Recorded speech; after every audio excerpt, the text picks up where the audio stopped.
Alright, should be live on Twitch and YouTube now. Let's see.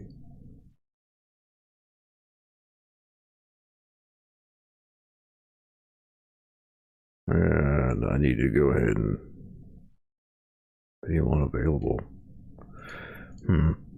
Make sure that that's actually working properly. It's saying it's unavailable on Twitch for some fucking reason. Hopefully it's just a minor error. Alright, there it is. Cool, so I am on both platforms. Now I just gotta post to the relevant locations.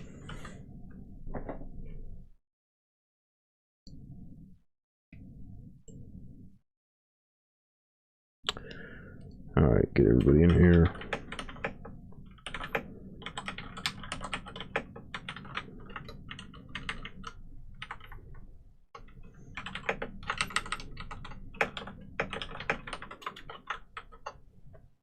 Oops, that's the wrong link. I need to get the streaming one.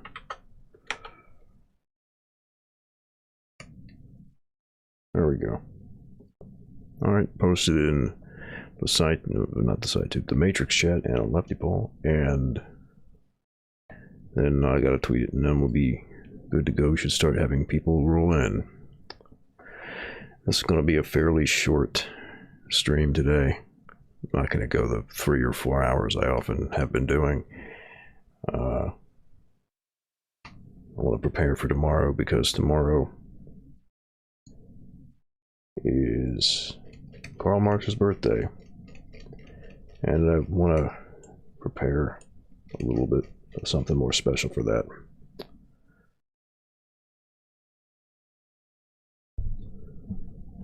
Yeah, let's see. I'm experimenting this week, seeing what the difference is between making the posts to advertise just as I go live versus like a few hours ahead of time or something.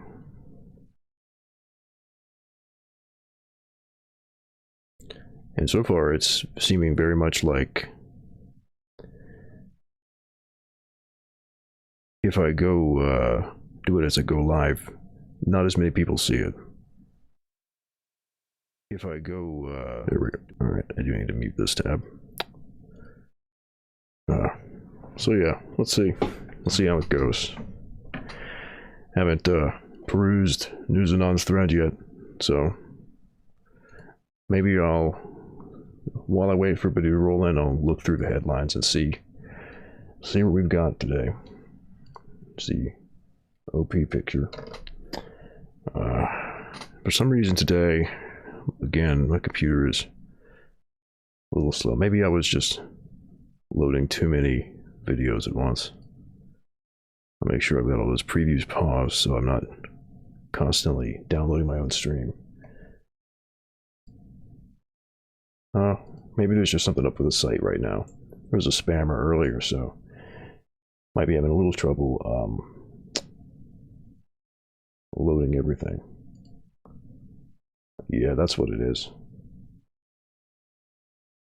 Somebody was spamming those soy jack memes. There we go. There we go. Nice full-size picture. Tough as artists. Hey, get out of the way so that the signature's visible. Alright. What headlines do we have for today? Courtesy of News Anon. France to sell Egypt 30 fighter jets in $4.5 billion deal. Egyptian Defense Ministry report. Well, seems like might be some power realignments going on here. That's worth looking into. Biden waiving restriction, blocking aid to Azerbaijan over Armenia conflict. The waiver applies to Section 907 of the Freedom Support and Act and its renewal. which has happened annually since 2002, which allows the U.S. to provide military assistance to Azerbaijan so long as the Secretary of State certifies that such assistance does not contribute to conflict in the region.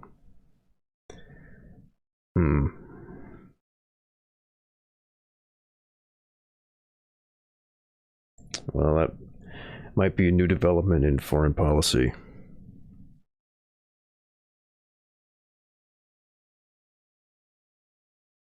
Yeah, I think you might be in the wrong room, buddy.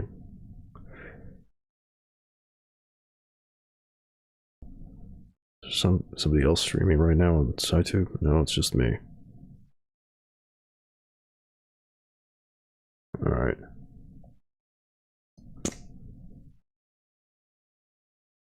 Stop the massacre. Colombia attacks protests continue after more than a dozen people die in clashes with police. Yeah, definitely want to keep up with that, and I'll drag that up to the front, actually. That was a really big deal.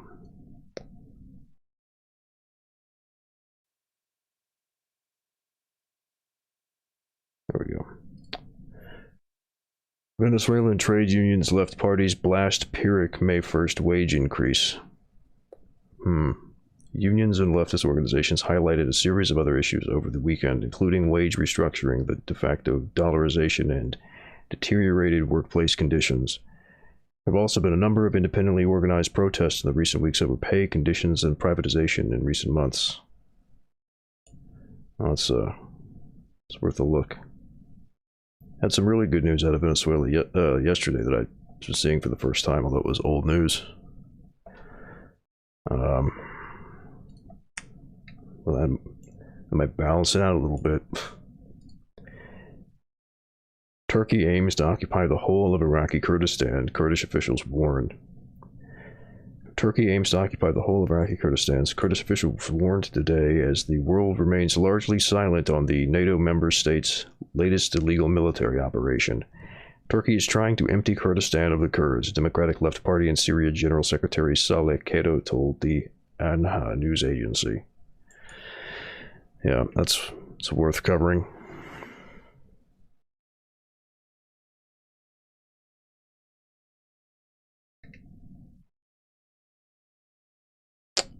Oh, you know what? The place I didn't post was the SciTube thread.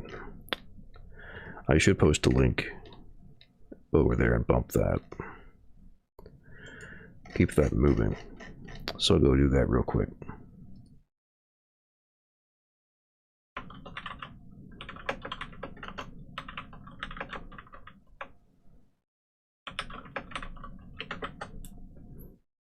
Give it a little bump.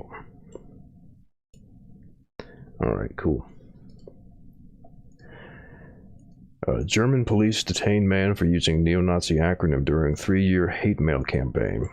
The unnamed suspect, who had previously been prosecuted for crimes linked to his far-right views, was arrested over allegations he was behind hateful messages sent to both regional and national politicians and a Turkish-German lawyer using the name NSU 2.0, a reference to the underground National Socialists. NSU. That doesn't seem particularly electrifying. I guess they caught the guy, so. In political shootout, opposition leader takes aim at Moscow's man in Komi. Mikhailov represents the Communist Party and has over several years been an outspoken critic of the ruling United Russia, including its handling of the controversial Shiesland or Shieslandville project. Governor Uyba reacted with outrage on the critical remarks from Mikhailov and subsequently approached him with outright threats. That conversation was recorded, and Mikhailov has now filed a suit at the regional general prosecutor. That might be worth looking into. Oh. Hey Clash, good to see you stopping in. How you been?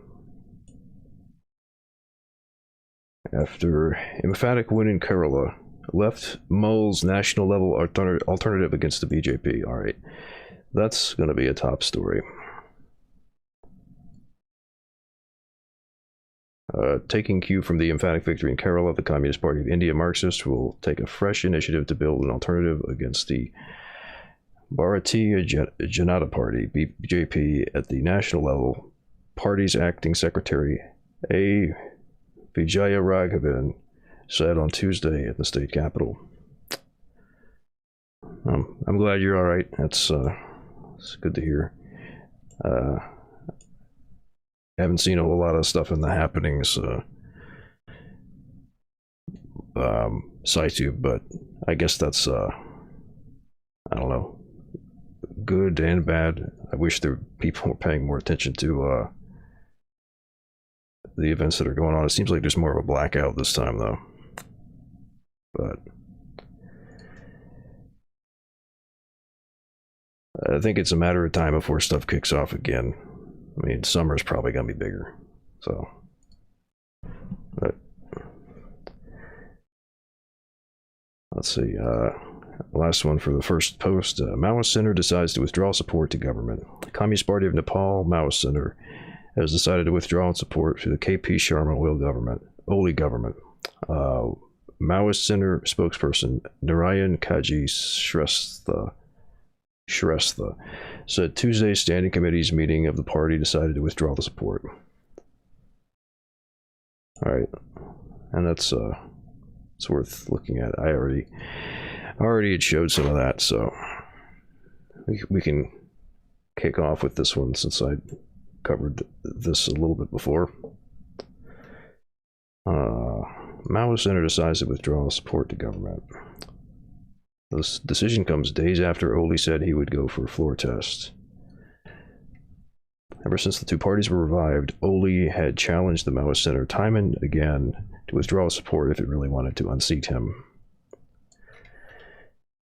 The Communist Party of Nepal Maoist Center has decided to withdraw support to KP Sharma Oli government. Yeah, skipped the part that I didn't read. No, it's all right. The decision to pull out the support it lent the government back in February 2018 comes 2 days after Oli decided to seek a vote of confidence in the House. Oli on Sunday told his cabinet members he would go for a floor test on May 10th. Accordingly, the president on Sunday evening summoned the House meeting for May 10th. We will submit a letter to the Parliament Secretariat on Wednesday regarding the party's decision to withdraw support to the government, said Shrestha. Even though the Maoist Center and the CP and UML were revived by the Supreme Court on March 7th, 2 weeks after it overturned Oli's House dissolution decision, the Maoists had not withdrawn their support to the government. Oli was elected Prime Minister in February 2018 with the support of the Maoist Center. Ever since the two parties were revived, Oli had challenged the Maoist Center time and again to withdraw support if it really wanted to unseat him. The Maoist Center, however, was in a bid to form a coalition government under the leadership of the Nepali Congress. But for that, they needed the support of the Janata Samajwadi Party, which was already in talks with Oli. Just as Oli was questioned over not stepping down on moral grounds even after the Supreme Court overturned his decision to dissolve the House, the Maoist Center too faced criticism for not withdrawing its support. As many said it should have done so as soon as the court invalidated the Nepal Communist Party (NCP) and revived the UML and the Maoist Party. According to Dev Gurung, a standing committee member of the Maoist Center, his party was trying to save the parliament, hence he had not withdrawn its support to the government. We decided to withdraw our support to the government long ago, but we were waiting for the opposition parties, Nepali Congress and Janata Samajwadi, to register a no-confidence motion, Gurung told the Post. But with Oli himself now going for a floor test, there is no point in continuing the support. We will inform the Parliament Secretariat about our decision to withdraw support to the government. We will explore options to unseat Oli based on our discussions with the opposition parties.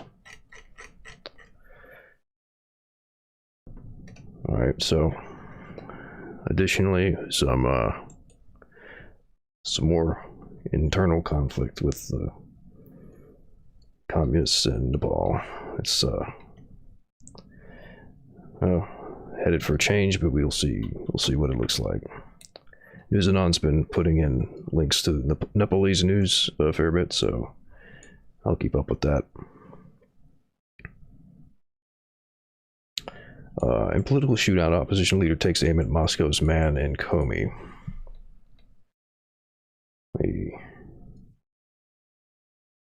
Yeah. Following a brawl in the regional parliament, opposition leader Oleg Mikhailov challenges Komi governor Vladimir Ubya to a duel. An open one-on-one debate on public television.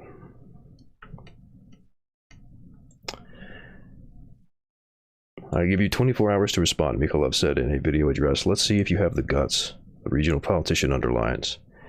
Clash between Mikhailov and regional governor Uyba started in the state council, the regional parliament, on 29th of April as the latter was delivering his annual speech on the regional state of affairs. Following the speech, Mikhailov took the floor and harshly criticized the governor for his handling of the coronavirus crisis and for having failed to attract federal funds to the region. He also called the recent governor's election a farce and said Uyba acted as a coward when no real opposition candidates were allowed to run. Mikhailov represents the Communist Party and has over several years been an outspoken critic of the ruling United Russia, including its handling of the controversial Shi's landfill project. Governor Uyba reacted with outrage on the critical remarks from Mikhailov and subsequently approached him with outright threats. That conversation was recorded, and Mikhailov has now filed a suit at the regional general prosecutor. He also challenges the governor in a duel, an open debate on public television. The governor has gotten 24 hours to respond. In general, our political life is in such a state that the appointees of the country's leadership ignore public debate and the discussion with the opposition. But since I'm a politician, I decide all issues through debate, and I am ready to discuss with any representative of the authorities. I expect him, Uyba, to consent and that we will meet live on Republican television, Mikhailov says. And if he does not respond, all his statements and actions will characterize him as a coward, he adds. But at the time of the 24-hour deadline, no response had come from Uyba. The conflict between the two men now makes headlines across the country and has even been commented on by Kremlin press spokesman Dmitry Peskov. In a statement, Peskov criticizes Mikhailov for having recorded the conversation and made it public, and that it was simply a talk between two men, 7 Journal reports.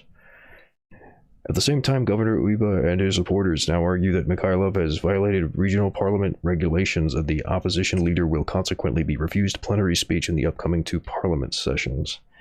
Vladimir Uyba was appointed new regional leader of the Komi Republic by President Putin in April 2020. The appointment came as the North Russian region was seriously troubled by the coronavirus outbreak, and Uyba, a professor of epidemiology, was seen as the right man for the job. In a subsequent election, it's just misspelled. Uyba was formally elected new government with solid margin. They spelled margin wrong too. By solid margin. But several opposition candidates, including among them Oleg Mikhailov, were rejected participation.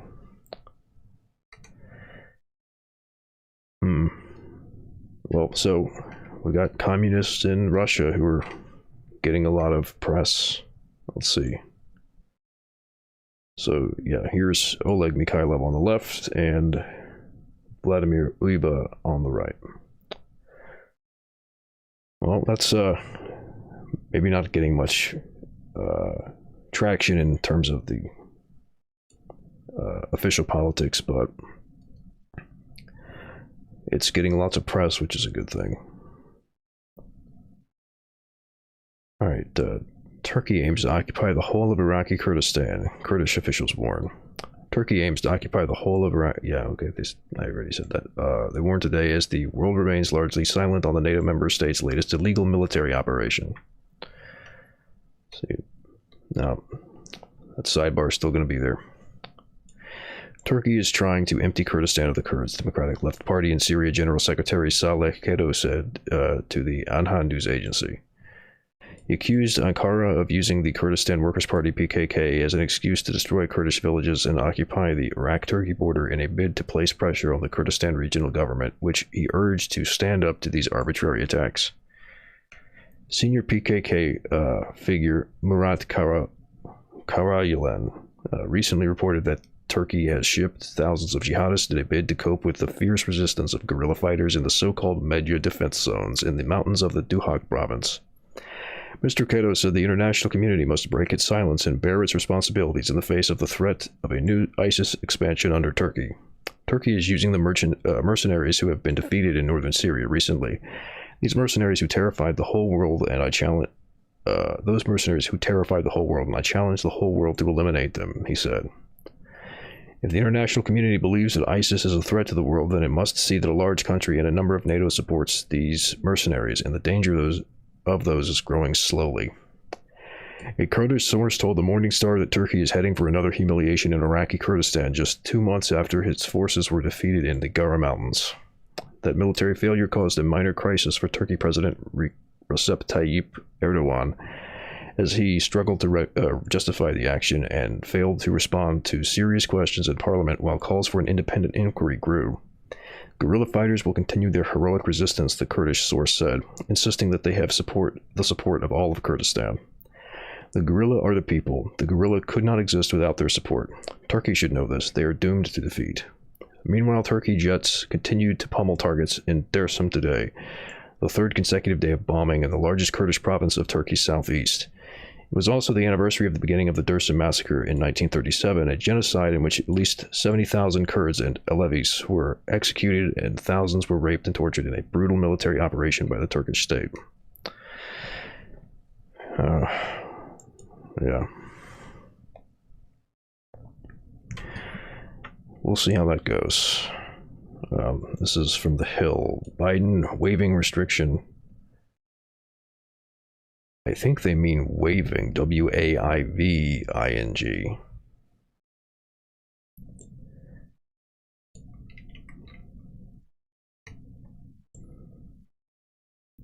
Is it, I'll just make it wider.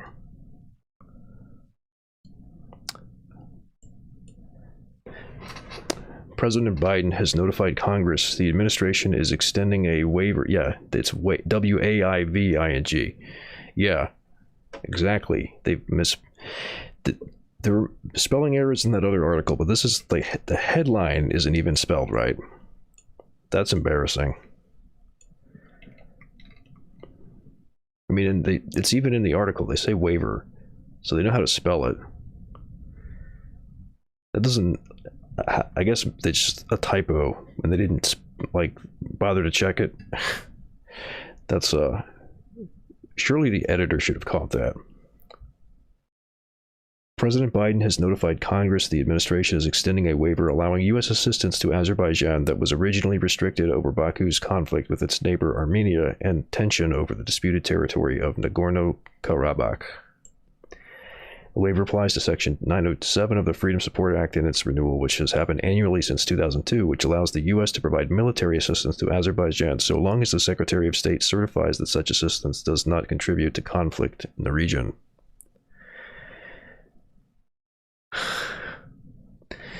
I mean, hey, if Crystal Ball really is making people horny for leftism, that's good. But I don't know.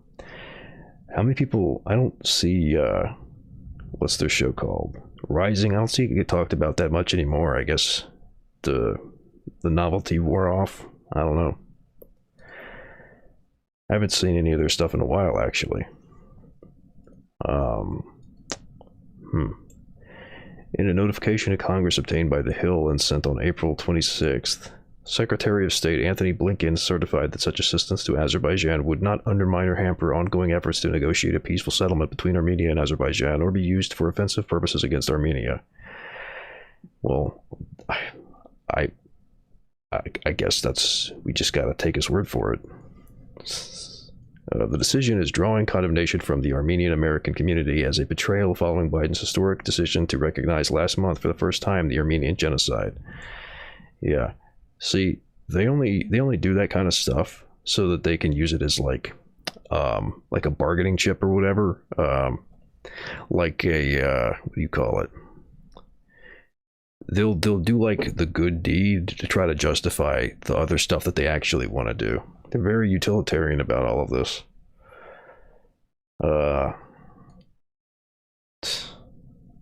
American recognition of the Armenian genocide comes with responsibilities, among them not arming or abetting Azerbaijan's drive to complete this crime.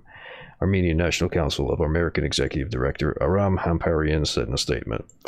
Any action by President Biden that greenlights U.S. aid to Azerbaijan President Ilham Aliyev's regime runs counter to his clear stand and, more profoundly, the spirit of his recent recognition of the Armenian genocide, he added. A State Department spokesperson on Tuesday responded to a request for comment from the Hill, saying in an emailed statement that the U.S. security assistance programs in Armenia and Azerbaijan are designed to enhance regional stability and are carefully monitored to ensure they do not hamper ongoing efforts to negotiate a peaceful settlement of the conflict. Yeah, okay. Standard old bullshit. That's the old, honestly, we're not going to do anything. We're not going to do anything that might cause a problem. We're stabilizing the region. Yeah, okay.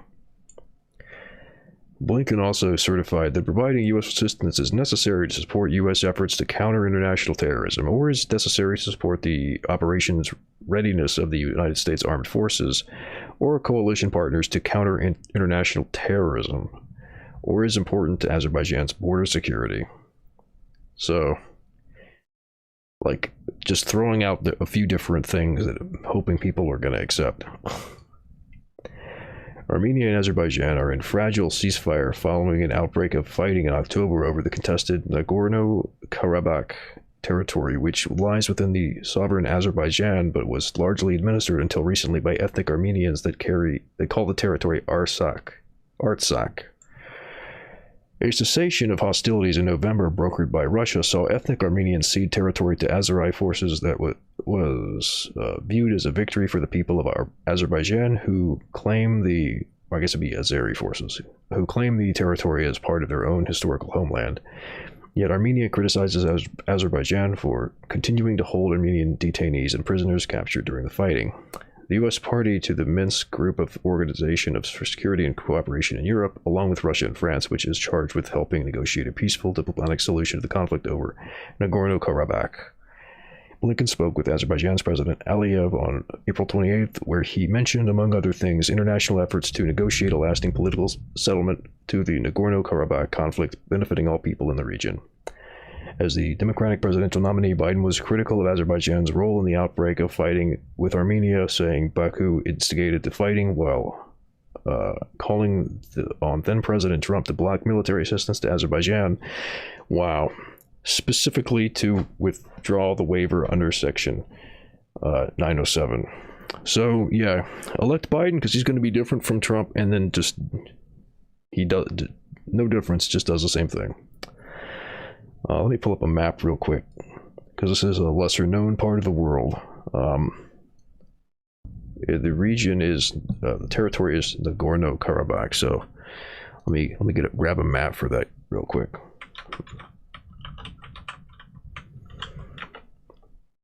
Make sure I spell it right. Let's see. There's a Wikipedia article on it. There we go. So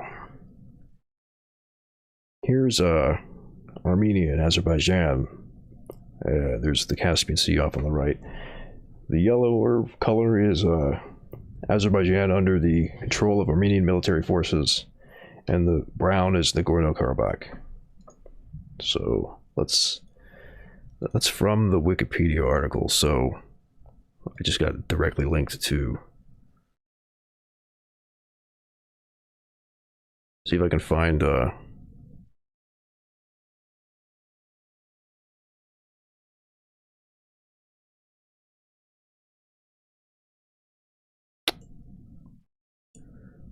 that actual article, because it might show up. Or actually, I'll just tell you what. I'll just look up Azerbaijan and get the map so you can see. There we go. So here's where it is in the world. All right, Caspian Sea, middle of West Asia. I got this little spot here with Azerbaijan and Armenia, right next to Turkey. So yeah, Turkey on the west, around to the south, and then, you know, Russia to the north, and the sea to the east. And it's the border between those two. So, yeah, that's Biden's continuing to do the stuff that he was saying Trump's going to do. Tough to spell. Yeah, it's also got a hyphen. Anything that's got a hyphen in it is probably going to have a long string of letters as well. A hyphen or an apostrophe. France to sell Egypt 30 fighter jets in $4.5 billion deal, Egyptian Defense Ministry report. Damn. So, this is that's a short article. Let's see what the picture is. French Navy Rafale fighter jets are seen on board the Charles de Gaulle aircraft carrier, currently moored at the port of Limassol, Cyprus, February 21st, 2020. An engineer works on the French Navy Rafale fighter jet at the hangar bay of the Charles de Gaulle aircraft carrier, currently moored on the port of Limassol, February 21st, 2020. And this is just another picture of the fighter jet. During its induction ceremony at an Air Force base in Ambala, India, September 10th, 2020. So they're distributing these fighter jets all over the world. Sounds like we're gearing up for a major conflict. Egypt has signed a contract with France to buy 30 Rafale fighter jets, its defense ministry said in a statement early on Tuesday, in a deal that investigative website Disclose said on May was worth 3.75 billion euros, or $4.5 billion. President Emmanuel Macron said in December he would not make the sale of weapons to Egypt conditional on human rights because he did not want to weaken Cairo's ability to counter terrorism in the region. A comment that drew the ire of critics, you don't say. Egypt's defense ministry said the deal would be financed through a loan to be repaid over the last at least 10 years, but did not disclose the value of the deal or further details. Yeah, why does Egypt need fighter jets? I don't know. I'm not sure why Egypt, or for that matter, India, needs France's fighter jets. It's a bit odd. Yeah, we gotta have fighter jets to stop terrorism because the terrorists have like bomber planes. Apparently, I mean that's what fighter jets really. Their fighter jets are for fighting other planes. So this suggests to me that there's like going to be some more proxy wars heating up. But yeah, I'm not sure exactly who they're going to be targeting with that from Egypt. President Emmanuel, I already said that. Egypt's defense ministry said the deal will be financed through a loan to be repaid over at least 10 years, but did not disclose the value of the deal or further details. Citing confidential documents, Disclose said an agreement has been concluded at the end of April, and a deal could be sealed on Tuesday when an Egyptian delegation arrives in Paris. This deal would be a further boost for the Dassault-made AVMD PA warplane after a €2.5 billion agreement was finalized in January for the sale of 18 Rafales to Greece. The Egyptian accord also reportedly covers contracts for missile providers MBDA and equipment provider Safran Electronics and Defense SAFPA, which are worth another €200 million. So the plane's just part of the whole story. Damn. France's finance, foreign, and armed forces ministries were not immediately available for comment. That's interesting. Aren't Greece broke? Yeah, I think Greece is pretty much fucked right now economically. And they're just like giving away fucking planes to Egypt. Or, well, not giving them away, but they've got a deal set up for them. I'm not sure what maybe Greece would be a potential hotspot to try to deal with people or something in the future. You know, there's unrest there, so I guess it's a possibility. France was the main weapon supplier to Egypt between 2013 and 2017, including the sale of 24 warplanes with an option for 12 more. Why do they need so many planes? Like, Who is Egypt getting into conflict with? Those contracts dried up, including deals for more Raphael jets and warships that had been at an advanced stage. Diplomats said that was as much to do with financing issues over fears about Cairo's long-term ability to repay state-backed guaranteed loans, rather than concerns Paris had with the human rights situation in Egypt. Why? That sounds like shitty diplomats. Like, just say it's about human rights, idiot. Well, Sudan and that does make sense that Sudan would be a potential issue for them, given that the Nile is upstream from them. I mean, they're upstream from them via the Nile, but I feel like Sudan is not really a threat to Egypt.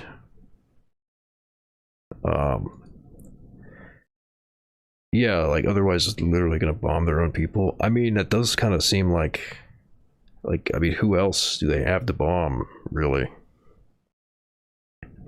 There was it wasn't Sudan. Shit, who else? Who was it?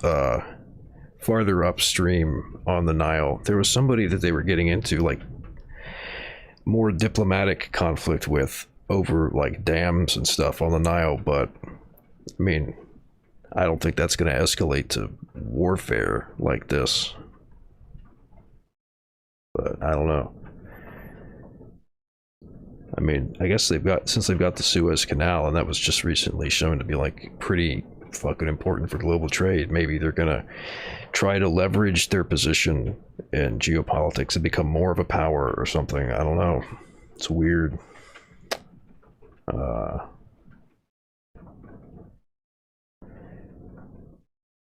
All right, Benedict Generard, Human Rights Watch director for France, denounced the deal outright.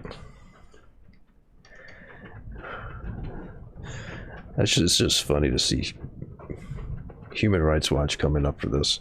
By signing a mega arms contract with Egyptian President Abdel Fattah al-Sisi's government, while the latter presides over the worst repression in decades in Egypt, the eradication of the human rights community in the country, and undertakes extremely serious violations under the pretext of the fight against terrorism, France is only encouraging this ruthless repression, General told Reuters.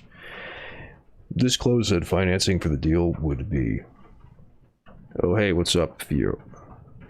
Oh, no. Damn. My chat thing doesn't display your emote. That's a bummer. It must be because infrared's emotes are not, I guess, significant enough. But, how's it going? Reading about France selling a bunch of planes to fighter jets to Egypt.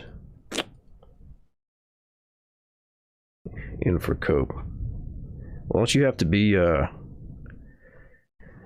like a subscriber to get the channel emotes, right?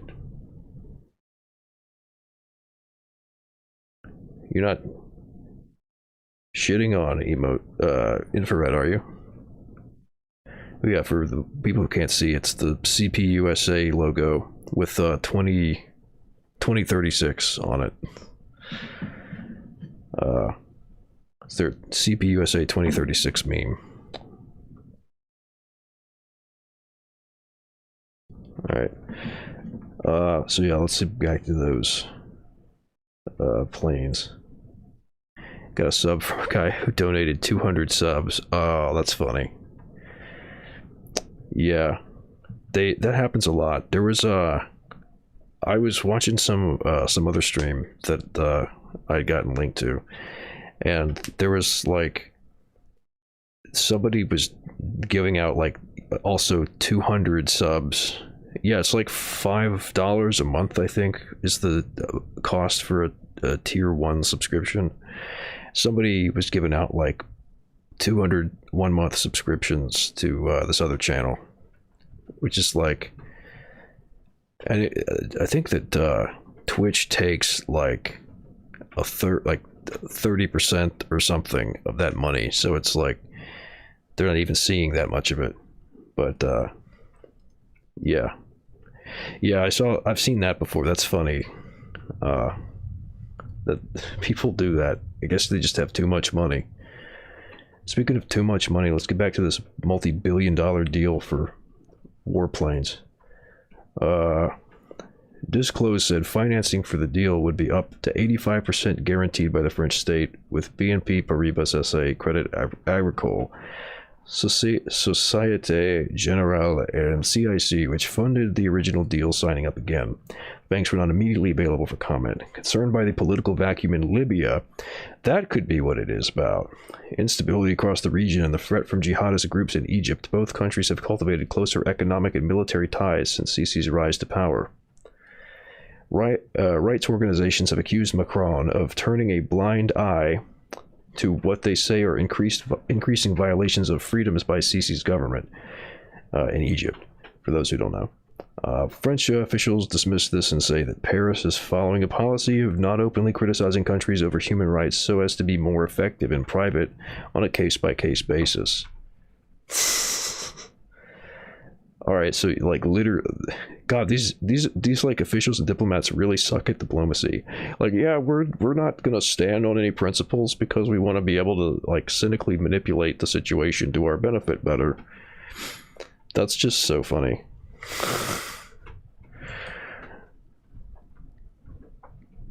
Giving all your fiat and dog money.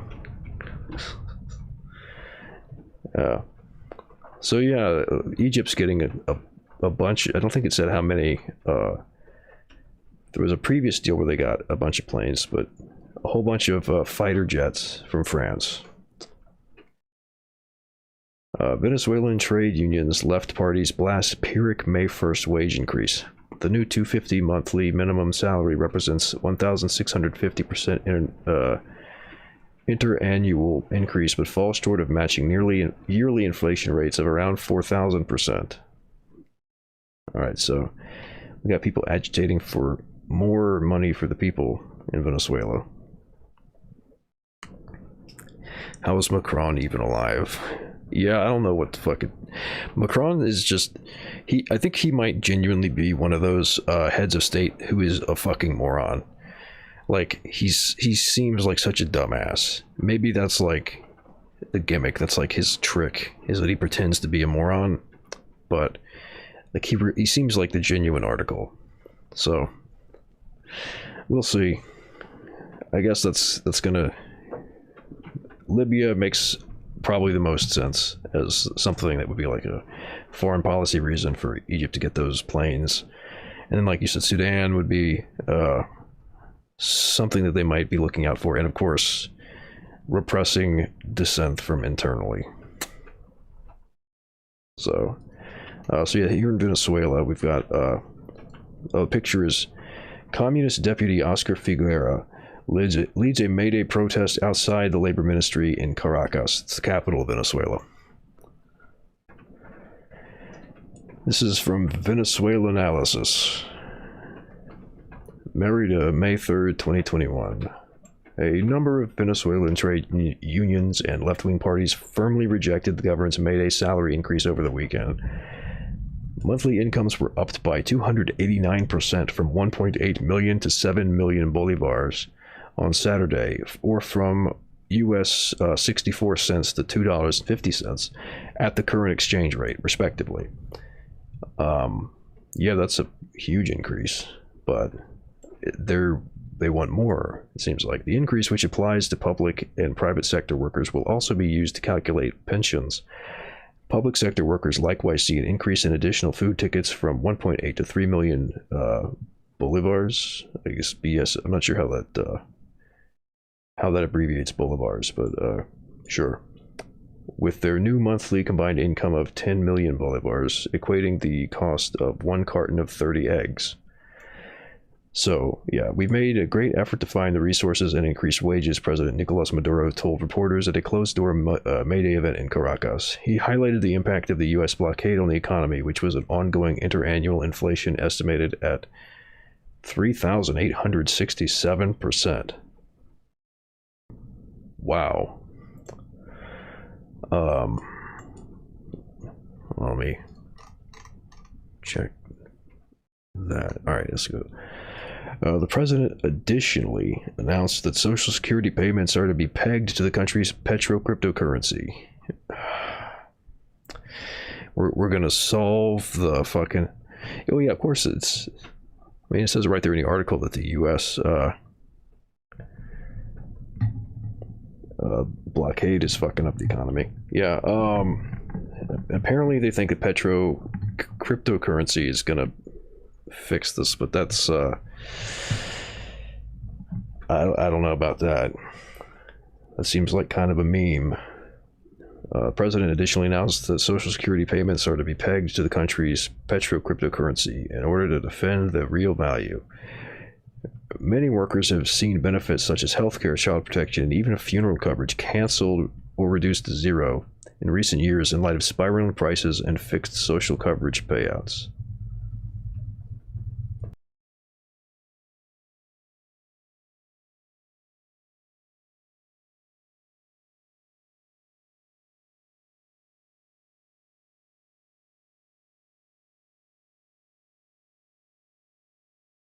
Okay, I think I had oh,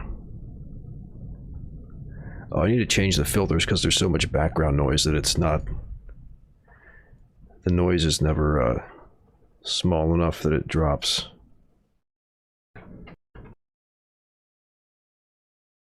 Let's try that. Alright, good. Yeah, I don't want to have a bunch of background noise constantly. Let's see.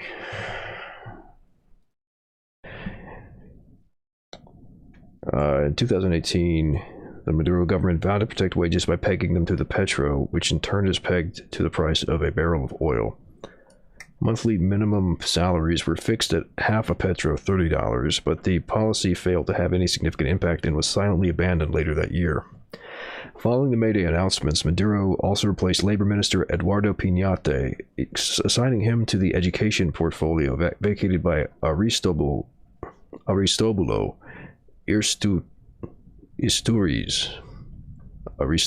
Isturiz, who died last Thursday. Piñate has been criticized for failing to address the workers' demands and implementing a Memorandum 2792, which allows for the violation of collective contracts in both public and private companies. Jeez, yeah. No wonder people are not happy about that. If he was replaced by Jose Rivero, who held the labor ministry from 2007 to 2008 and is currently serving his second term as a deputy in the National Assembly. Rivero holds strong links with Venezuela's heavy industries in the east of the country. That sounds corrupt. Doesn't sound good. But I guess people weren't too happy about... well, everything about this is kind of fucked up, it sounds like. Trade unions protest insignificant salary hike. Yeah, I mean, like, it sounds like it's a big deal, being like over 200% increase, but with respect to everything else, like in the economy, it doesn't really help that much. Yeah, Venezuela's trade unions largely rejected the salary increase with the hashtag Salario Igual Canasta Básica, salary equivalent to the basic food basket, trending in top place in a Sunday Twitter storm. Estimates from the Right-Wing Workers Documentation and Analysis Center and the Venezuelan Finance Observatory placed the family food basket around $230 a month. For its part, the FNLCT trade union confederation blasted the raise as Pyrrhic and outrageous. At an alternative May Day rally outside the Labor Ministry, FNLCT National Coordinator Pedro Euse told workers that a revolutionary way out of this crisis of capitalism is needed, and that the working class should play a leading role in running the state. Well, given the other news that we were hearing from Venezuela, maybe they'll get their chance.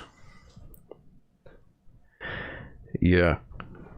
Right wing's mad, left wing's mad, Maduro's gonna have issues. Looks like it. Hey, Jules. Yeah, so it seems like Venezuela's hitting a rough patch there. Although that news from I was reading yesterday seemed pretty good, with them trying to do more communal cities and turn more control of the government over to the people. So perhaps this will be the opportunity, or that will be the opportunity for them to deal with these problems. I mean, like, there's talking about a national minimum wage. Maybe like locally they could set people up a little bit better than that. But yeah, this is not looking so great for the current government. Might even see Juan Guaido coming back with this kind of stuff, but I don't know. I don't have I wouldn't be betting on U.S. fucking with Venezuela right now. They've not had a good record with that stuff lately. At the rally, Communist Party lawmaker Oscar Figuera also called on workers to unite and struggle against imperialism and those who hand over our rights. And the UNETE Union Confederation, which did not take part in the May Day activities, described the wage increase as insignificant and called for a political change of course from the government. A joint statement issued by another union bloc, including those representing the workers of the Foreign Transport and Agriculture Ministries, likewise criticized the government's wage increases, explaining that they only generate more inflation, greater unemployment, and precariousness. Equally, unions representing the Caracas healthcare workers, among others, placed the blame for the destruction of Venezuela's wages at the doorstep of the anti-worker president Nicolas Maduro. So, harsh words. Unions and leftist organizations highlighted a series of other issues over the weekend, including wage restructuring, de facto dollarization, and deteriorated workplace conditions. There have also been a number of independently organized protests in recent weeks over pay, conditions, and privatization in recent months.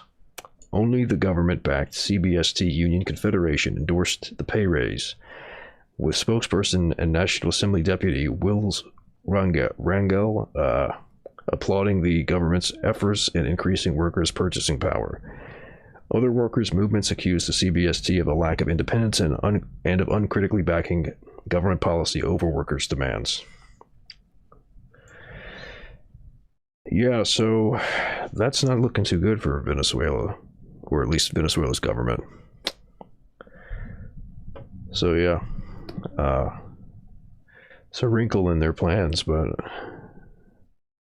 people are fighting back, so maybe there's something's gonna be happening. They're really pissed off about it, and Venezuela is talking about turning over more control to the people through this like communization plan, which is like really bonkers. But if they do that, then maybe people will be able to get what they were demanding, but more directly. And speaking of people fighting back against the government, doing things they don't like, over here in Colombia, Stop the Massacre. Colombia attacks protests continue after more than a dozen people die in clashes with police. Pictures from April 28th. Demonstrators clashed with members of security forces during a protest against the tax reform of President Ivan Duque's government in Bogota, Colombia. Heated demonstrations over a proposed tax reform in Colombia have continued even after the government pulled the controversial bill, reignited by the death of a young activist reportedly shot in the head by police.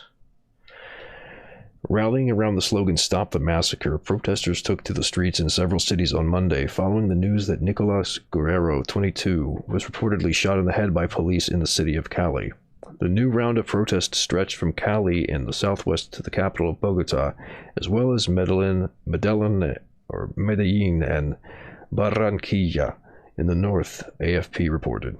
Before it was withdrawn on Sunday by President Ivan Duque, the tax reform proposal triggered days of intense protests and a nationwide strike beginning last Wednesday. Clashes between activists and security forces left at least 18 protesters and one police officer dead, according to Colombia's human rights ombudsman. More than 800 people were also wounded in the chaos. Footage has circulated online showing clashes and police violence against protesters over the last week, including one harrowing clip purporting to capture the moment the man was fatally shot by officers during a scuffle. I can't show that on Twitch. But, yeah. I saw some of this stuff yesterday. It was really gruesome. A number of people dead in the streets, bleeding. Horrible shit. Just a huge amount of blood. Footage from the ongoing mass anti-government protests, brutality protests in Colombia, led by students and young people. This looks like police tear gassed a public bus full of people inside. I think this one might be okay.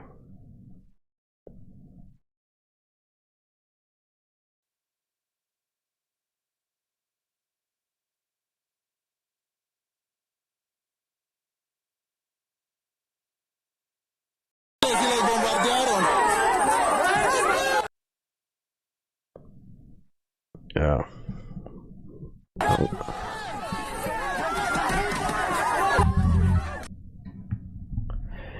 don't know what it is, but for some reason suddenly my internet is having problems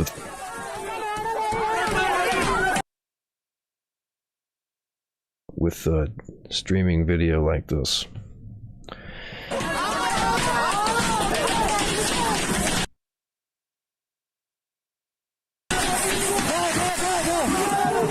Yeah, so fucking put tear gas inside of the enclosed space on the bus. So yeah, I agree. American protesters need to see all this kind of stuff, because it's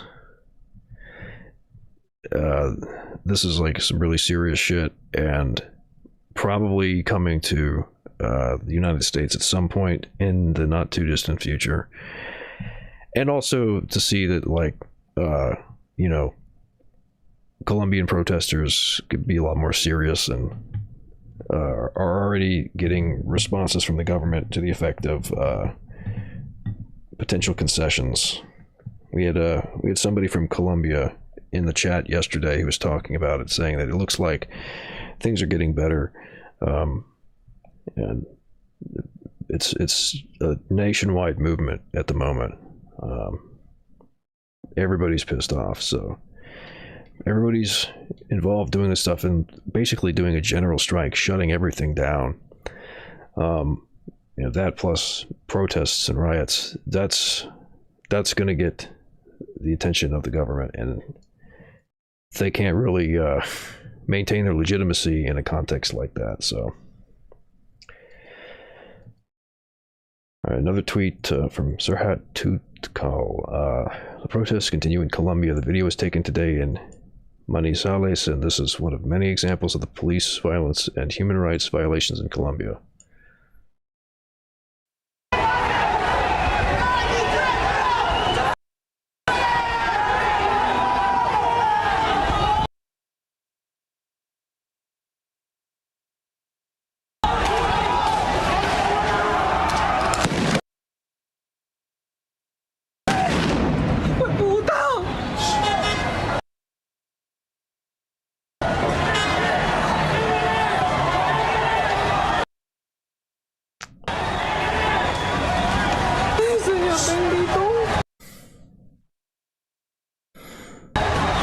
Yeah, my internet's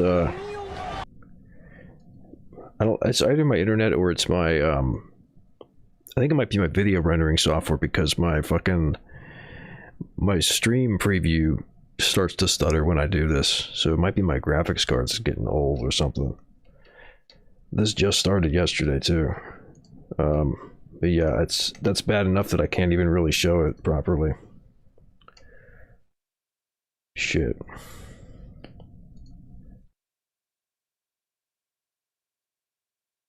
We can kind of get the perspective over the streets, but maybe...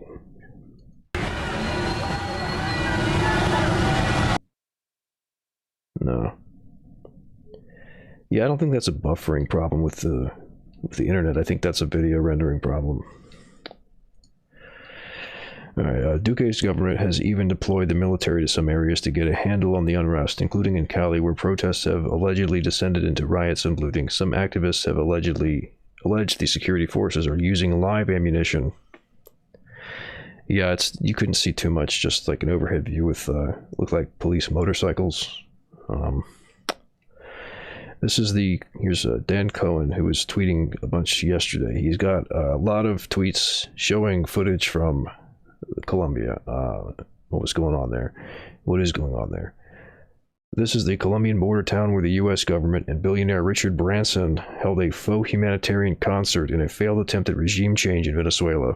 Funny how the crocodile tears dry up as the Duque narco regime deploys tanks against its own people. All right, this is going to open up the next a new window, or tab, I mean.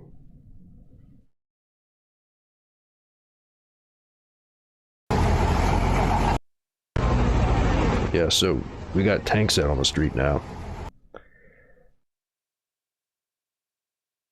I'm gonna be stuttering. The video's gonna be stuttering here, but there you go. Just right out in the city streets. We got tanks rolling out.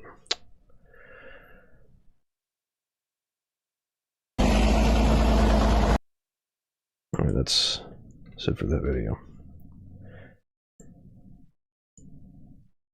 So from Diego Alejandro, we got a quote from today. Footage of public force using automatic guns in residential areas in Cali, Colombia. This is one of a series of indiscriminately violent acts recorded in video after Colombia's president military assistance decree. And then a bunch of ats, and he included Bill Gates for some reason. Looks like I don't have a link to that tweet. Maybe it got deleted or something. Finance Minister Alberto Carrasquilla resigned his post on Monday, saying he wanted to give the government leeway to proceed after the tax proposal, which he had a hand in crafting, was withdrawn due to the protest. Alright, so they got that concession. The plan sought to boost government revenue by closing a number of loopholes and raising new taxes on citizens and business owners, as well as sales taxes on utilities and some food items. Carrasquilla will be replaced by the current Commerce Minister Jose Abondano.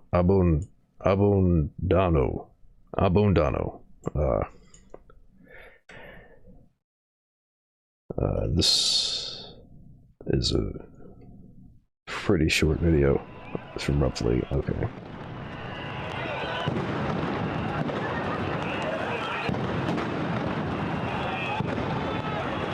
Yeah, Bill Gates is getting a divorce after 27 years of marriage to Melinda Gates. I didn't know that there wasn't a prenup. That's gonna be really rough. She's gonna get a lot of money. I wonder if it's gonna bump him down in the ratings. Yeah, I'm pretty sure the graphics card's getting old. It's an old computer. So, you know, I might have to, this is the wrong time to have to upgrade a graphics card, but it's years behind, so it would make sense if it's going bad. I've got a few computer parts that seem like they might be going bad. So Bezos got one and was overtaken by yeah, Musk. Yeah, it's insane. We're still, Bitcoin is absorbing more electricity than fucking the nation of Ireland. So I wonder if they've outpaced any other countries yet. Don't know if the divorce has anything to do with like net worth. Yeah, there was some like potential to the whole crypto thing, but Bitcoin is like this pyramid scheme meme, and it took over everything. And we got fucking Elon Musk driving. Yeah, it's for fraud and drugs. Yeah, and we got Elon Musk is like pushing these meme coins, and that's getting like a bunch of attention on it, and it's like being co-opted by like billionaires. Is it ever a good moment to buy a graphics card? No, but I mean, like, these days it's real bad because of all those crypto miners. I don't want to pay like 200, 300, 400% of the price for a card. I mean, graphics cards are always like, the pricing is bullshit a lot of the time anyway, especially with the way that they do the tiers. So yeah. Literally need to go nuclear. I should. Yeah.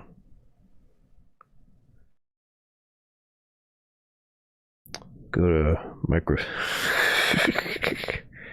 Yeah, maybe. I might be able to find like a decent one or something, but if I'm going to buy a graphics card at this point, I probably should like try to get one that's going to last me a while and not have to be replaced again.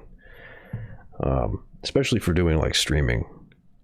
Like I can't keep it up with like a failing graphics card. Like that's a pretty high priority.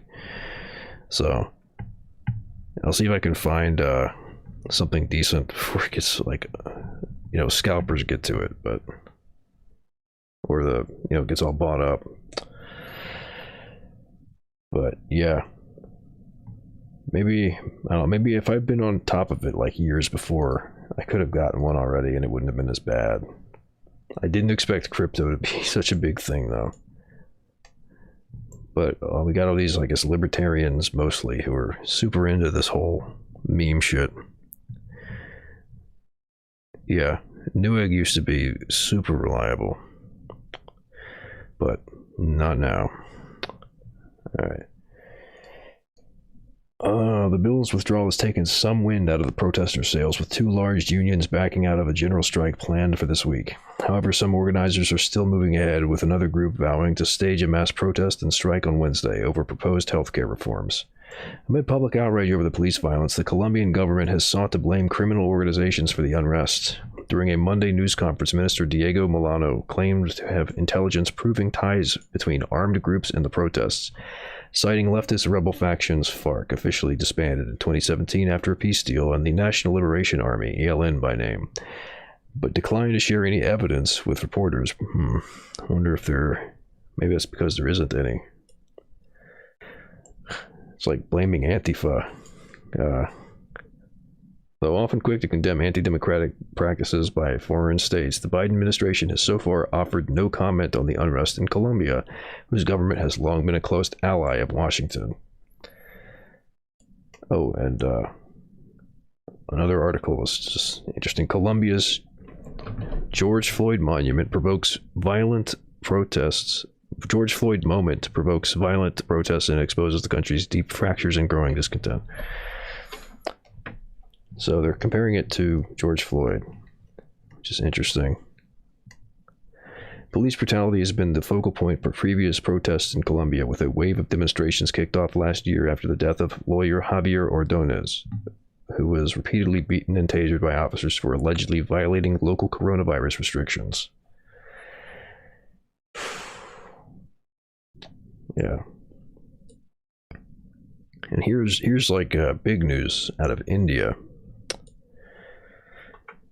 After emphatic win in Kerala, left mulls a national level alternative against BJP. During the recently concluded assembly polls, CPI Marxists-led Left Democratic Front (LDF) won 99 out of 140 assembly seats in the Senate. Taking a cue from the emphatic victory in Kerala, the Communist Party of India Marxists will take a fresh initiative to build an alternative against the Bharatiya Janata Party (BJP) at the national level. Party's acting secretary A. Vijaya Raghavan said on Tuesday in the state capital. During the recently concluded assembly polls, the CPIM led Left Democratic Front won 99 out of 140 assembly. They already said this. 99 out of 140 assembly seats in the Senate, bucking the 4-decade-old political tradition of oscillating the Congress and CPIM-led fronts alternatively. On the left surge, the BJP-led National Democratic Alliance drew a blank.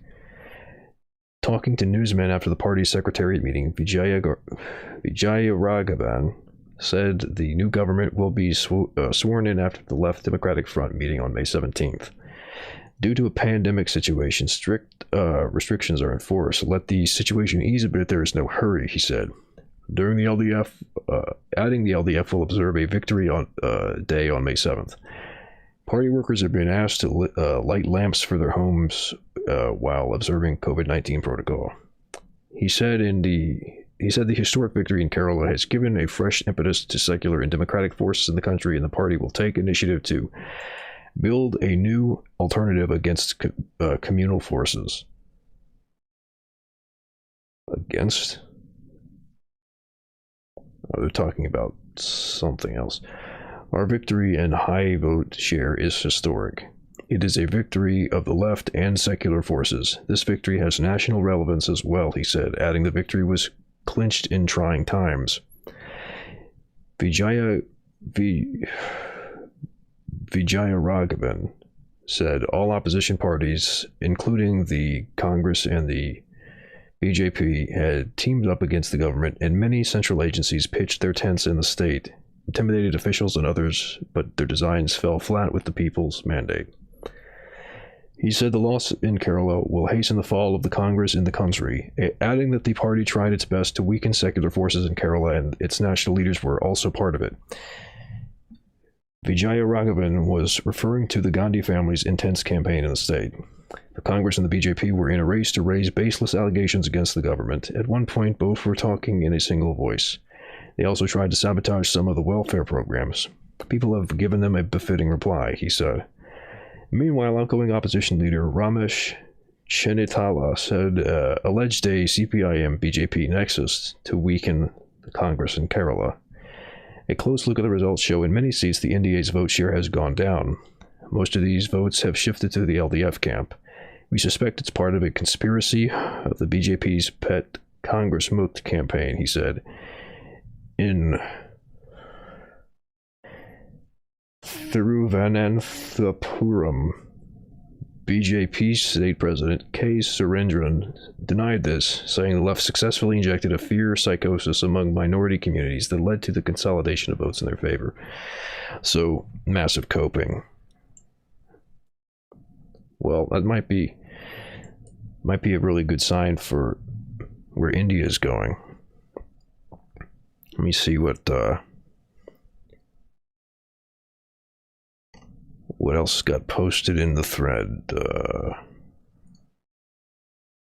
Turn off the browser source in case anybody posted something I can't show on Twitch. Nope.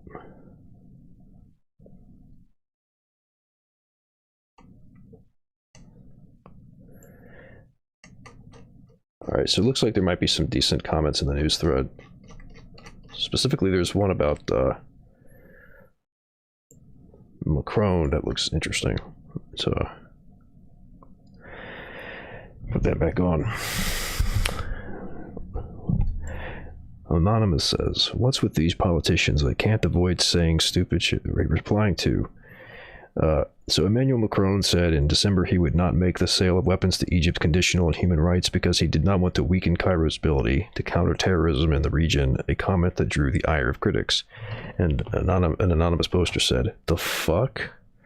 What's with these politicians that can't avoid saying stupid shit? Sometimes it's better to say nothing, guy. To which another user replies, you're absolutely correct. This is basically Macron's presidency in a nutshell since the beginning of the COVID pandemic. And it feels like being governed by a bunch of amateurs fresh out of business school, managing the pandemic as if they were investing on VIX or Triple Q. My conspiracist college mate told me it's all a scheme to gaslight everyone. And while it's plausible, I still believe in Hanlon's razor and think Macron is basically Napoleon III as a farce. He is so fucking clueless IRL, he actually pays consultants millions to do his own PR. Sometimes I wonder if McKinsey and Co. are more or less directly dictates public policy in this country. Guess I should start reading Le Canard in China again to investigate about this. The left is also terribly ineffective in the country, and I don't understand why. To the point where I'm honestly thinking of moving to another country, like Germany, Italy, the UK, China, or Japan, if leftists don't get their act together and we end up with a Marine Le Pen or Macron presidency in 2022. The RIC and Gilets Jaunes were too based and far advanced for this reactionary country. That's why Macron and his Parisian mafia made no concessions to the movement. Oof. Oh yeah, and we got... Morning, Eugene. It's not morning for me, it's evening, but good to see you. And in response to that post about Macron, we got, Macron is literally as good as Trump right now. He was unironically defending trickle-down economics, believing in trickle-down economics in 2020. Yeah, pretty much.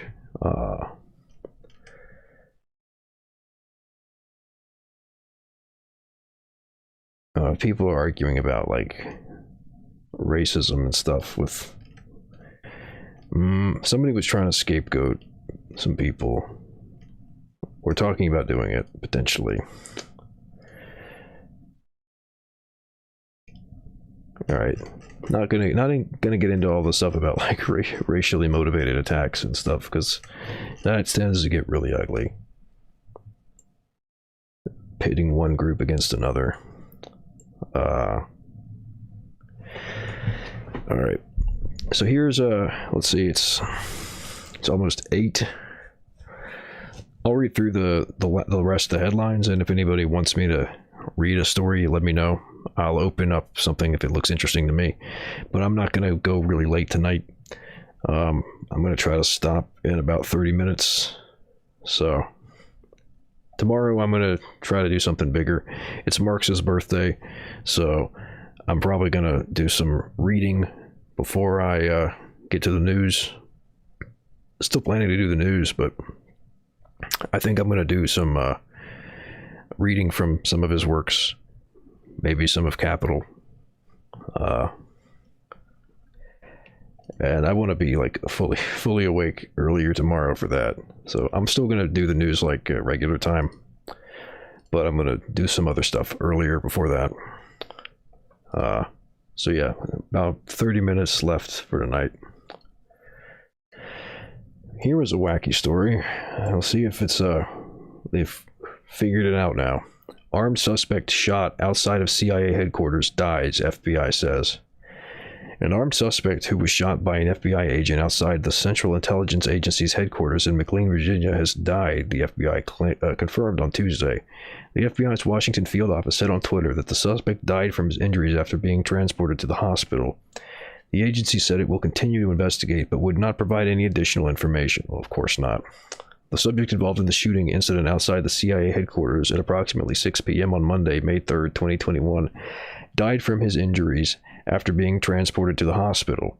The FBI reviews every shooting incident involving an FBI special agent, the FBI said. So that was it's pretty wild. There's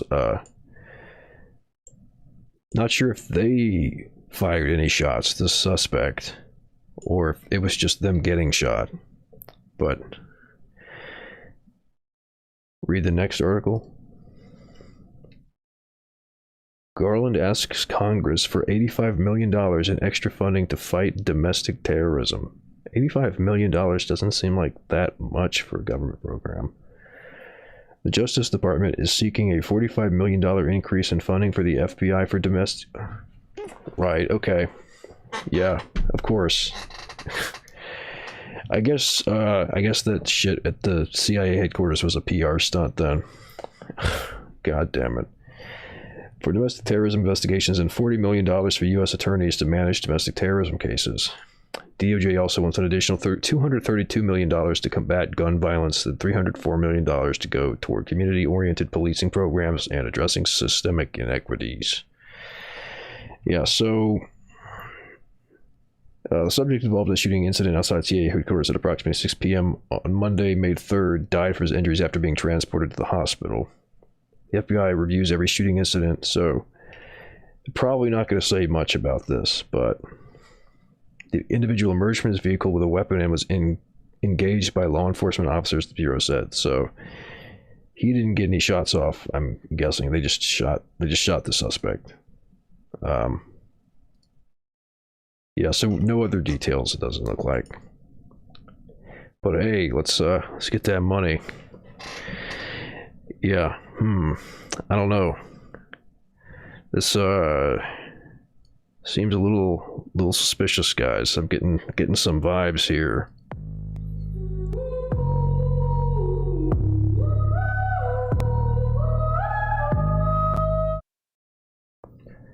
So, Garland asked Congress for $85 million in extra funding to fight domestic terrorism. Attorney General Merrick Garland is requesting $85 million in addition to additional funding from Congress to bolster. So it's just not going to let... It's going to have borders on the side, regardless of where I zoom.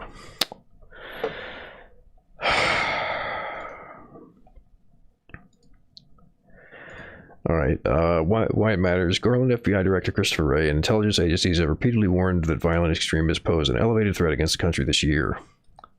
For some reason, the Attorney General has pledged to crack down on violence linked to white supremacists and right-wing militia groups and has made prosecuting those involved in the January 6th Capitol siege his top priority.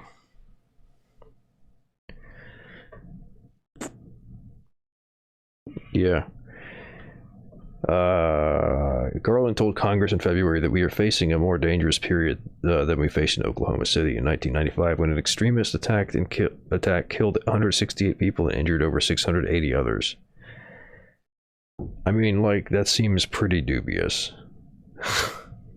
Yeah, it's like, yeah, say, hey kid, you want to do some crime? Yeah.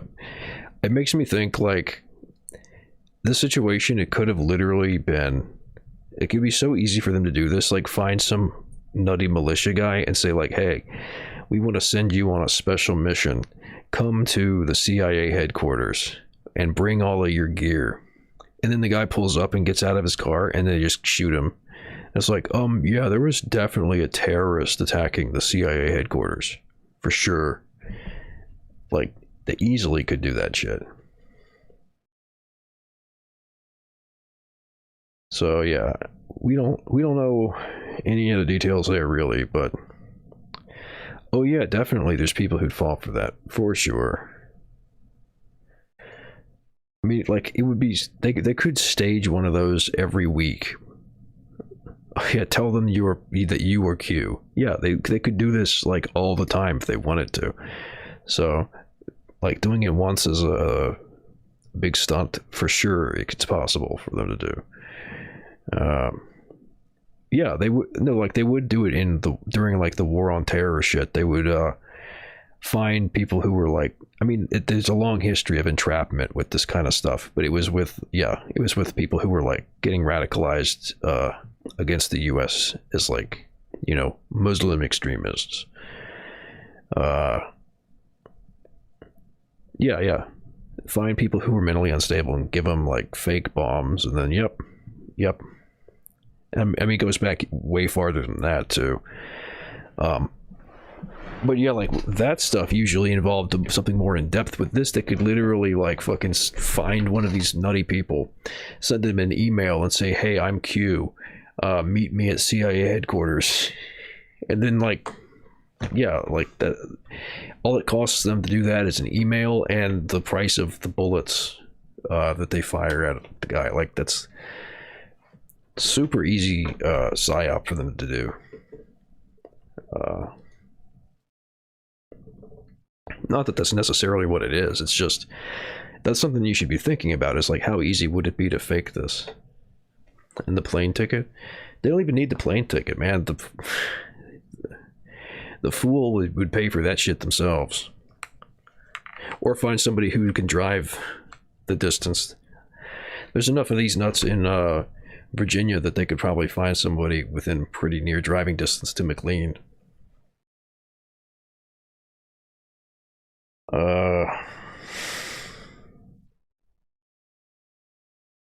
Garland told Congress in February we're facing a more dangerous period than we faced in Oklahoma City. Yeah, bullshit. By the numbers, the Justice Department is seeking a $45 million increase in funding for the FBI and domestic terrorism investigations, and $40 million for U.S. attorneys to manage domestic terrorism cases. Garland will also ask Congress to increase the agency's civil rights funding by $33 million, in part to help voting rights and prosecute hate crimes. What does the FBI have to do with voting rights? Like, what? I at least get, in theory, why they would be the ones handling terrorism. Whatever. it's bullshit anyway. DOJ also wants an additional $232 million to combat gun violence and $304 million to go toward community-oriented policing programs and addressing systemic inequities.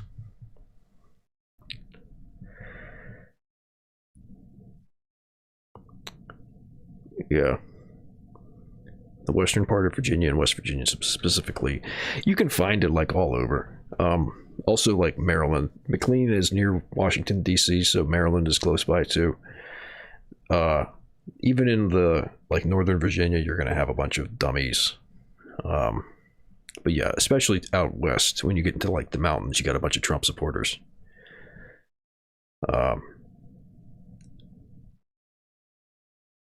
Let's see.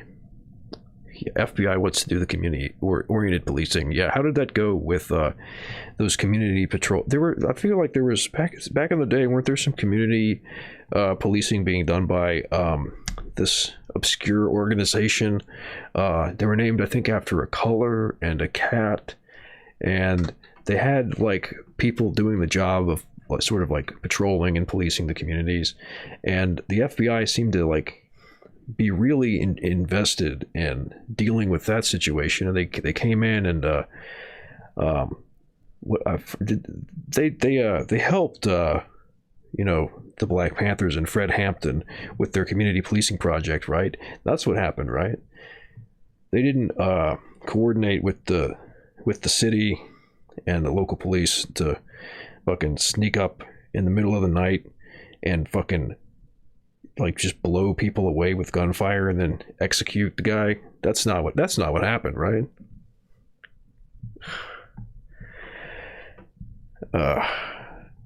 Just imagine what kind of mindset you'd have to think that the FBI is the group to deal with community policing.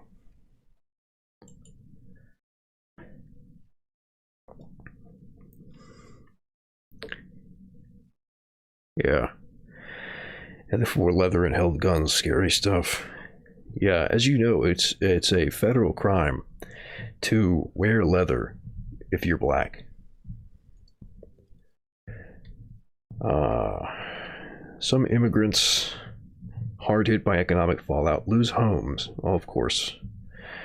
Unemployment among Hispanic immigrants has doubled in the U.S., going from 4.8% in January 2020 to 8.8% in February 2021, according to the Migration Policy Institute. These numbers don't take into consideration immigration status, but activists and social workers in states like New York and California say more vulnerable immigrants, whom often don't qualify for aid, are finding themselves without a home. So, yeah, I mean, that's what happens when you have the economy going to shit. Dems love the FBI now. Oh, actually, you know what? There was a fucking... Let me find that. Somebody posted this in a thread. Let me find that thread. The CIA had this just wild PR video that they put out. Let me see if I can find that.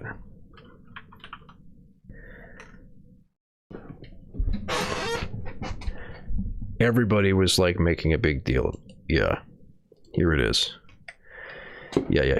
Hopefully my computer's not gonna have a problem with this. Oh, actually, hold on a second. I think I know what, there might be something that's causing an issue here. Let me...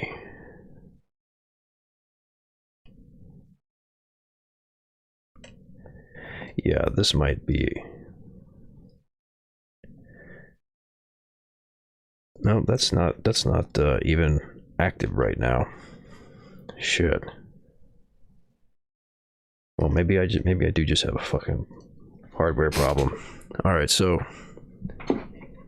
if you're wondering why the Democrats love the CIA, here we go. Here's the CIA, or the FBI, all of them. Here's the CIA going woke. And I thought I was going to open it in a new tab, but that didn't work. When I was 17, I quoted Zora Neale Hurston's "How It Feels to Be Colored Me" in my college application essay. Yeah, however, Spoke right? to me stated simply, I am not tragically colored. There is no sorrow dammed up in my soul nor lurking behind my eyes. I do not mind at all.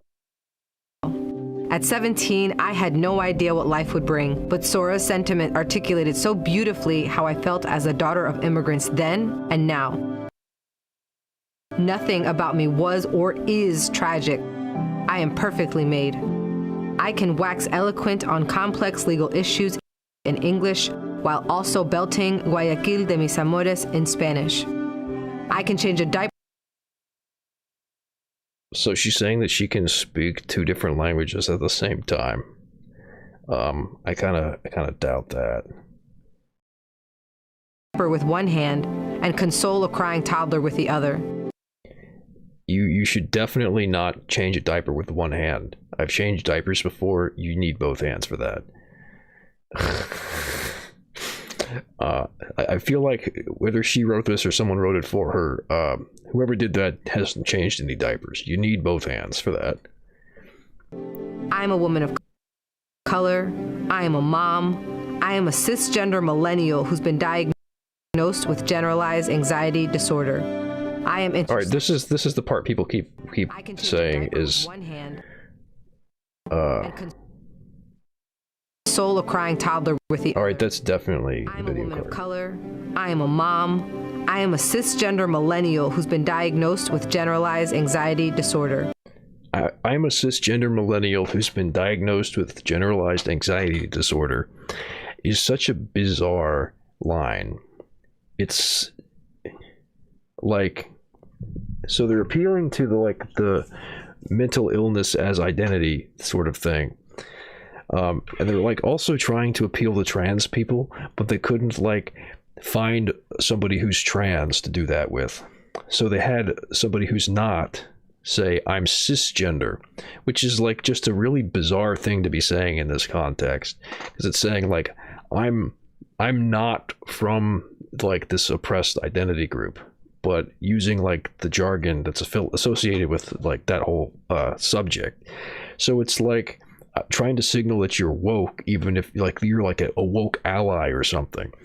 But it's like just really bizarre that you're trying to like stick that in there as an identity that you can they can use to say like we're being like, look how inclusive we are, because it's not. It's literally just saying like I'm part of the group that's like not oppressed. But maybe they're also hoping that some people don't know what the word means. That is just so fucking weird. And then like she's talking about being a millennial too. Like what the fuck is that? Like, yeah, that's so fucking weird.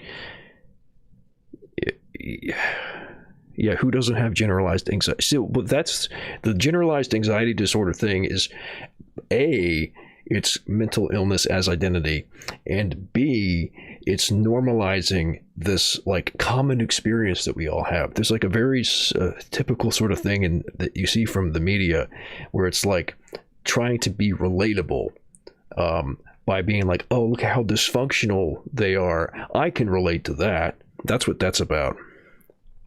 In part, there's layers to this shit, man. This is so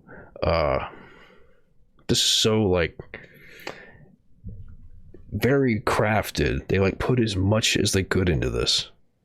Millennials are getting old now. It's gonna be weird in a decade or two when millennials are most of the political leadership. Yeah, like millennials are like what, 25 at the youngest. Mental illness as an identity is such a fucking it's very bullshit. It's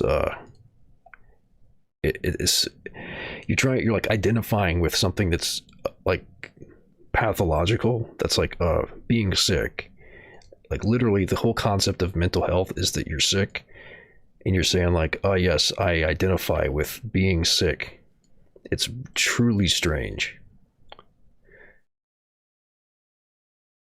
Oh, happy birthday then. Yeah, it's millennials are getting fucking old. People literally put ADHD in their bio. Yeah, Yeah, well, it is very it's very useful as like a thing where you could say like, "Oh, I'm sorry, I did something shitty. I have a disorder," or to be like, it's the same kind of shit that you see with like, "Oh, I'm sorry that I was rude. I'm a Sagittarius," or whatever. It's like you're using this kind of like an identity as a sanction to be an asshole.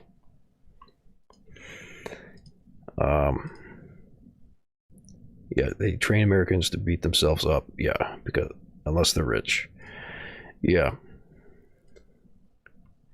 Yeah, it's fucking. I wanted to like stop and highlight that particular part because it's like it's so egregious, and that's the thing people were talking about. But there's more to it. We're only a third of the way through. I am intersectional, but my existence is not a box checking exercise. Okay, so this part's also great. I'm intersectional, but I'm not just checking off boxes here. Honest. Scout's honor. I swear I'm not doing that. I just checked off a bunch of boxes, but I'm not doing that. You saw me doing it, but I didn't do it. That's gaslighting.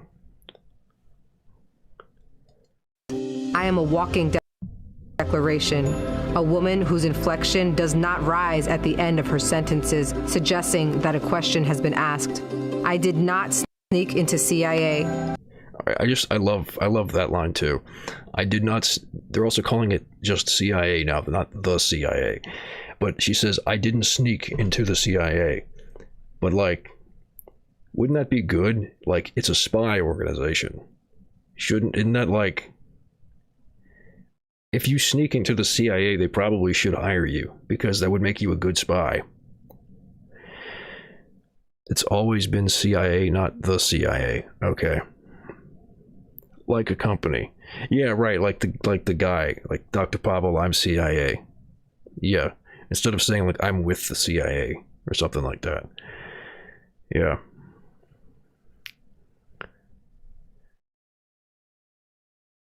Yeah. All right, what else we got? We're halfway through. My employment was not and is not the result of a fluke or slip through the cracks. I earned my way in, and I earned my way up the ranks of this organization. I am educated, qualified, and competent, and sometimes I struggle. Okay, this is protesting too much. Like, I swear, you guys, I didn't slip through the cracks. I'm definitely qualified for this. Like, it's really weird to be like emphasizing this so much. Like, oh yeah, because I'm like these intersectional identities, I know you're assuming that I'm just a diversity hire, but I swear I'm not. It's more suspicious to be like objecting to that when nobody raised the issue. Sneakiness is extremely laudonormative. Please check your language. Yeah, I guess, yeah, sneakiness is problematic or something. I struggle feeling like I could do more, be more to my two sons, and I struggle. Okay, so she's talking like, yeah, this is the kind of shit you say at like a job interview where it's like, tell us what your weaknesses are, and it's like, oh, you know, sometimes I just lose myself in my work and I stay after without taking overtime pay. Like, that's a real flaw that I have. Like, it's like I struggle with finding ways to do more at work. Fuck off. Oh, is this like a specific person? Like, that has like a history and it's not just like some random person there that they're showing off? You're saying that she's bombed countries, killed people? Or is that just like you're saying that that's what it is to earn your way into the CIA? I mean, it's hard to, like, you say you're joking, but it's like, you know, it's hard to tell with that kind of shit. There was this guy on Survivor who had clear issues, was a former federal agent. I'd like to remind you of that. Yeah. I mean, I think a lot of the people who go into these agencies are a little unstable. you have to have a weird mindset to find that appealing as an idea. Lots of emphasis on her family and shit. It's like, yeah, she doesn't say anything about the nature of the job, but yeah, she does talk about being a mother a lot. But then she goes from like being like, I am a mom, I have 2 sons, I take care of my sons, and so on and so on, and then she says this: leaving the office when I feel there's so much more to do. Yeah. I used to struggle with imposter syndrome, but at 36, I refuse to internalize misguided patriarchal ideas of what a woman can or should be. But I'm going to remind you every 5 seconds that I'm a mother. Imposter syndrome is like when you, you're going to make an Among Us joke. Imposter syndrome is when you feel like, you don't belong in your job, that you're not qualified for it. But yeah, it is like really funny that they stuck that in there. Like, again, this is a spy organization. Imposter syndrome kind of fits with what you're doing. Like, you are literally, there's people in the CIA who are like actual imposters because they're fucking spies. It's an espionage organization. Like, do people not know what the CIA, do they think people don't know what the CIA is? Like, what the concept of the CIA is? It's a bunch of spies. And it's like, I used to have imposter syndrome. Like, imposter syndrome is for when you, like, you know, you get a job as a code monkey and you're like, oh man, this is like really tough work. I'm not sure if I'm cut out for it. Maybe they shouldn't have hired me. Maybe I don't deserve this. It's a very like American kind of problem of like, oh, I haven't gotten good enough to deserve this job. And it's nothing to do with like actually being like a true imposter, which the CIA actually is full of. Yeah. Yeah, it's meant to hit the right emotional triggers in certain leftoids, not leftoids even, but like liberals and stuff. When you sign up to kill brown people in foreign countries, most probably don't think they have what it takes. I mean, yeah, sure. There probably are lots of people who have like the whole imposter syndrome thing in the CIA, because it's like, oh, the CIA is so important serving my country. I don't know if I'm cut out for it. So, I mean, maybe, but like it's a fucking spy organization. Of course people are going to feel like imposters because they fucking are. Mass drug and sexual experiment. Americans are really, really mind fucked. Yeah, well, I mean, maybe I'm not sure if you meant literal drugs or what, but yeah, this, like the victim kind of complex thing is really weird. Maybe that's like an offshoot of MK Ultra or something. But yeah, so imposter syndrome, and I'm not gonna let the heteronormative patriarchy tell me what to do, but I'm never gonna miss an opportunity to tell you that I'm a mother. It's the most important thing about me as a woman. Like I'm supposed to apologize for the space I occupy. Bodies in spaces. Bodies in spaces. We got bodies in spaces. Rather than intoxicate people with my effort, my brilliance.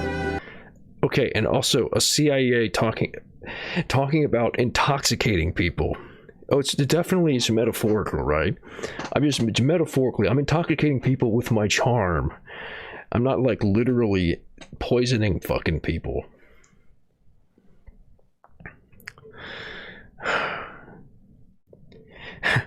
After I helped commit a coup in Africa, I felt like I had imposter syndrome.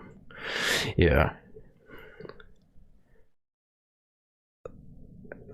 The purpose of MK Ultra was never really discussed, but it was part of the greater social war against the commies. Yeah, everybody thinks it's just about, creating the like Manchurian candidate, somebody you can reprogram, and you say like a code word, and they just go like, I must assassinate the president. But it's like just a general social control kind of thing, and it went into all kinds of shit. Yeah, the video really is beyond parody. It's not over yet. There's more. I am proud of me. Full stop. My I am proud of me. Just like the most rugged individualist bullshit you'll ever hear. I am proud of me. Parents left everything they knew and loved to expose me to opportunities they never had. Because of them, I stand here today a proud first-generation Latina and officer at CIA. So, yeah. Sorry to hear that, Eugene. Yeah, so yeah, make it a big deal about being a first-generation U.S. Citizen or whatever. There's something just like really bizarre about this thing. It's like we're gonna grab people from all these different countries and we're gonna integrate them into our intelligence apparatus. All the people who are kind of like separated from having some kind of actual roots. The people who actually came here as immigrants have a sense of the country that they came from. You've probably never been there, and you have this idea that like you're an outsider, so you've got this some kind of like emotional drive to want to try to belong somewhere. So that's very useful to us at the CIA to make sure that you're a good loyal worker for us. I am unapologetically me. I want you to be unapologetically you, whoever you are. Yeah, okay. I'm unapologetically a communist. How do you feel about that? Or what about people who are like unapologetically indigenous and trying to fight for control of the land that they live on? What about somebody who says I'm unapologetically voting for Movimiento al Socialismo in Bolivia? How do you feel about those people being unapologetically who they are? Know your worth. Command your space. Mija, you're worth it. Again, the spaces thing. Yeah, so Mija is like kind of like diminutive term of affection for like it means literally my daughter. It's a contraction of me and hija into Mija, but it's used like affectionately for any girl or young woman. So this is their new like slogan. Whoever you are, terms and conditions apply. Yeah. I am unapologetically bombing and cooing third world countries. Exactly.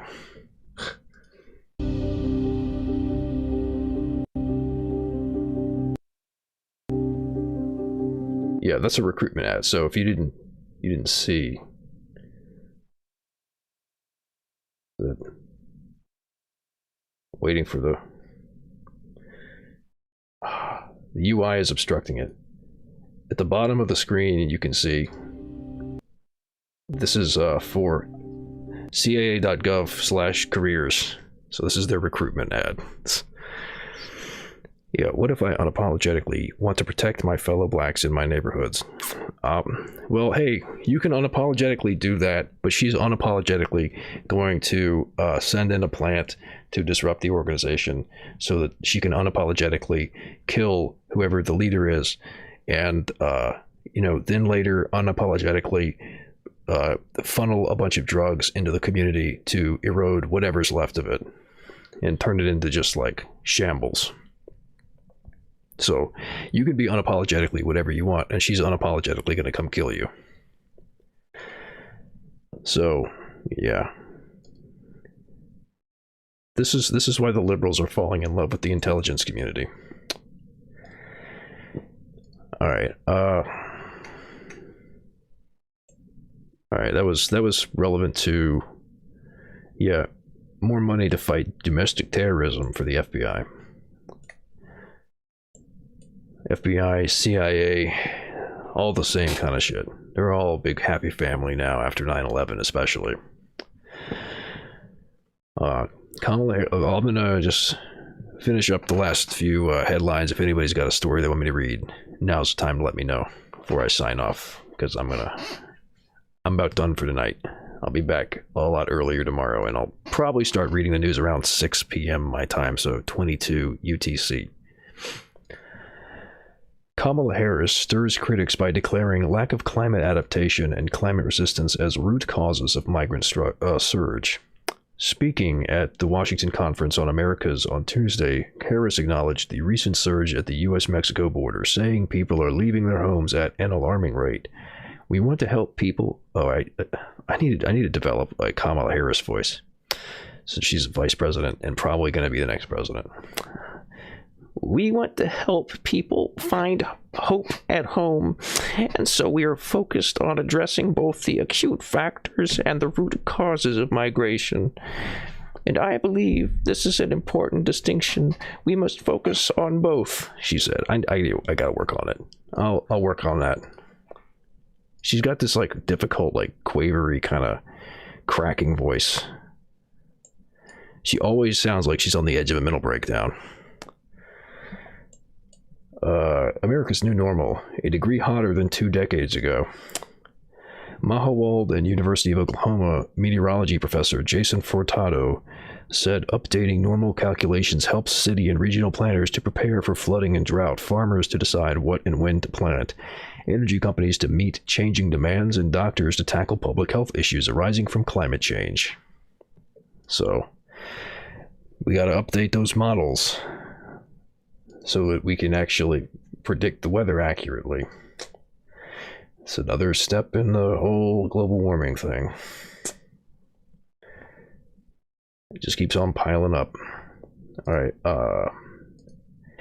Biden says he will raise refugee cap to 62,500 following backlash.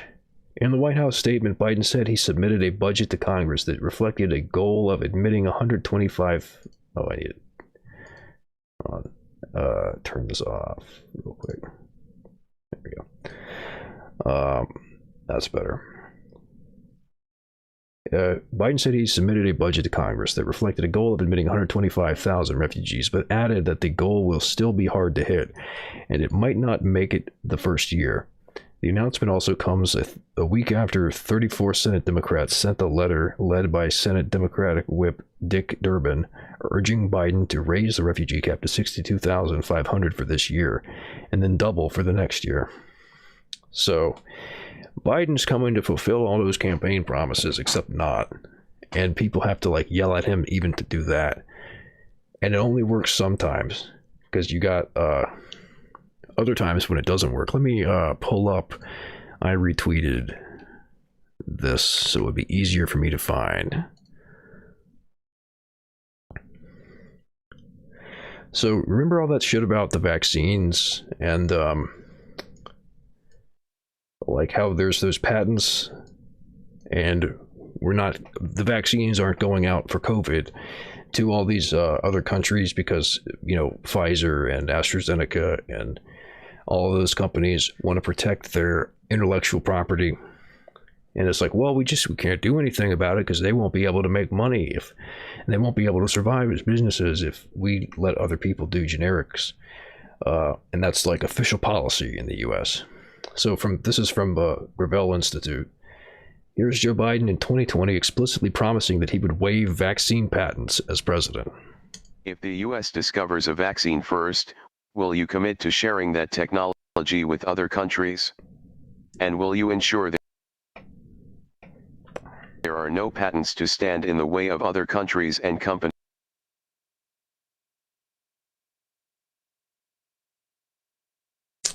mass producing those life-saving vaccines?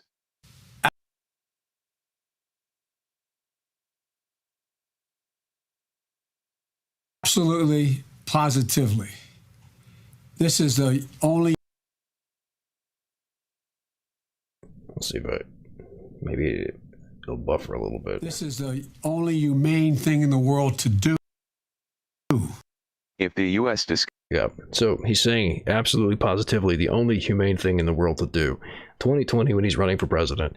And now he's president and all these countries with people dying of COVID saying like, hey, can we make a generic version of the COVID vaccines? And his response now is, listen, fat, fuck you.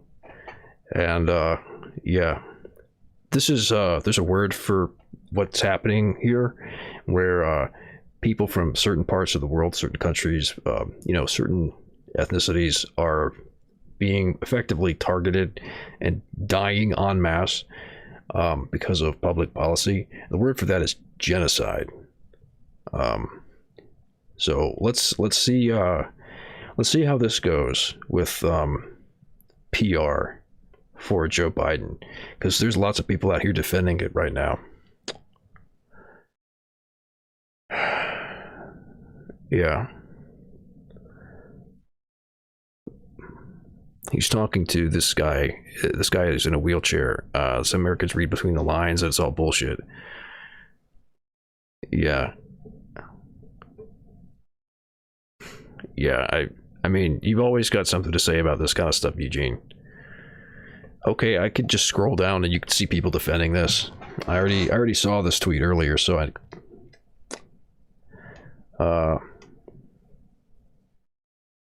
so this socialist MMA guy is cool. I follow him. He's pretty based. This is a psychopath our progressive politicians are trying to claim exceeded their expectations. And okay, here we go. Here's Jay Brady.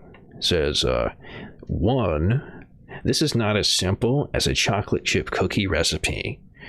2, tell a company who has spent 30 years working to make a vaccine they cannot be rewarded for doing so, and they will not be there when we need them for the next one. Motherfucker, they already got rewarded for all the vaccines that they made for the US and for the rest of the West and for everything that they've sent out. This isn't like preventing them from getting their reward. It's fucking what is, I mean, and also like they didn't spend 30 years working to make a vaccine. Coronavirus hasn't been a problem for 2 years, much less 30. Sorry, I think I might have made the audio clip there. Yeah, dude, who gives a fuck? Plus, they use taxpayer money to produce it. We should be deciding what happens with it. Yeah, sure. Reasonable enough. Yeah, 30 years is just like... They must have bots who are out here defending this kind of shit. I've seen stuff that's gotta be bots before, so... Yeah, and you're right, they are being subsidized by... Exactly, they're being subsidized by the government.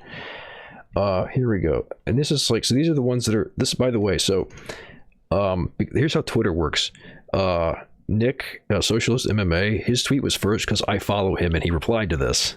The other, so that's not actually the top tweet in response to this. The rest of them below this are like random people that I don't know who replied to it. This is like the first tweet people are seeing. This is the second. Breaking the patents doesn't necessarily mean vaccine production will speed up. Oh, this is actually not too bad then. You can share the formula for the vaccine, but unless other countries have technology to mass produce them, they either won't get made quickly enough or quality will suffer. Okay, so no, that's also defending not letting other countries do this. Yeah, and first response to it is reasonable. You know that other places make vaccines, right? Yeah, every other country besides the United States is just like mud huts to a lot of these fucking people. Also, if you don't even share the patent, how are they supposed to start? Exactly. Let's say, next one, let's say he waives it, then the substandard factories start producing it and hundreds of thousands die. Again, these people, these burgers, they fucking think that everywhere else in the world is mud huts. And only the United States has the capacity to produce a fucking vaccine. Something which, by the way, has, like, we've had vaccines being used in, like, at least a rudimentary form for, like, a couple hundred years. Like, the research on this goes way fucking back. It is not, like, super advanced shit to do. Let's see. What else we got here? Yeah. Oh, here's an interesting one. So you fell for Bill Gates' BS. India is fully capable of producing safe vaccines. All right, so they're not like conspiratorial about Bill Gates. They're talking about some nonsense. That's right. Bill Gates had the fucking craziest shit. Hold on. All right, I gotta find this clip. My God, this was nuts. But basically, Bill Gates was saying that it's bad to actually, I'm not going to find any good shit. The point is, Bill Gates was saying it's bad to share the vaccine data, the patents, because yeah, today is a good day to do some Bill Gates shit. I think Jimmy Dore had the thing on it that I saw. Maybe I can find the clip from there.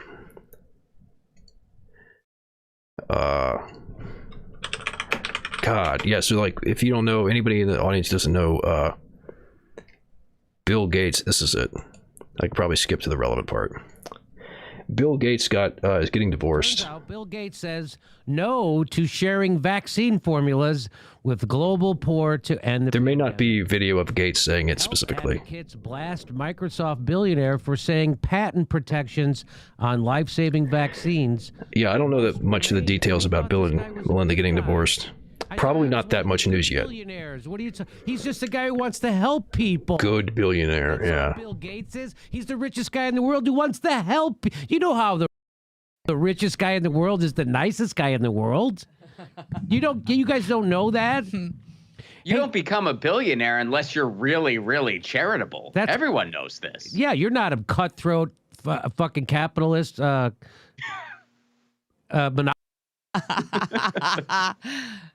think this might be the tweet.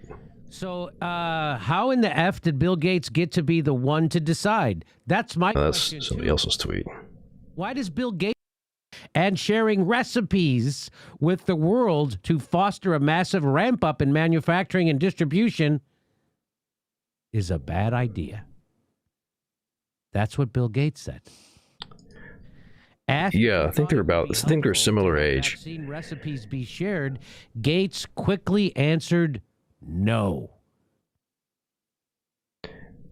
They had an open relationship, it sounded like. I heard that apparently Bill Gates had like a deal where he could fuck on the side too. It wasn't just Melinda doing it. I mean, it's very, you get married for like money reasons when you're that rich. Vaccines. So that's why he's going to...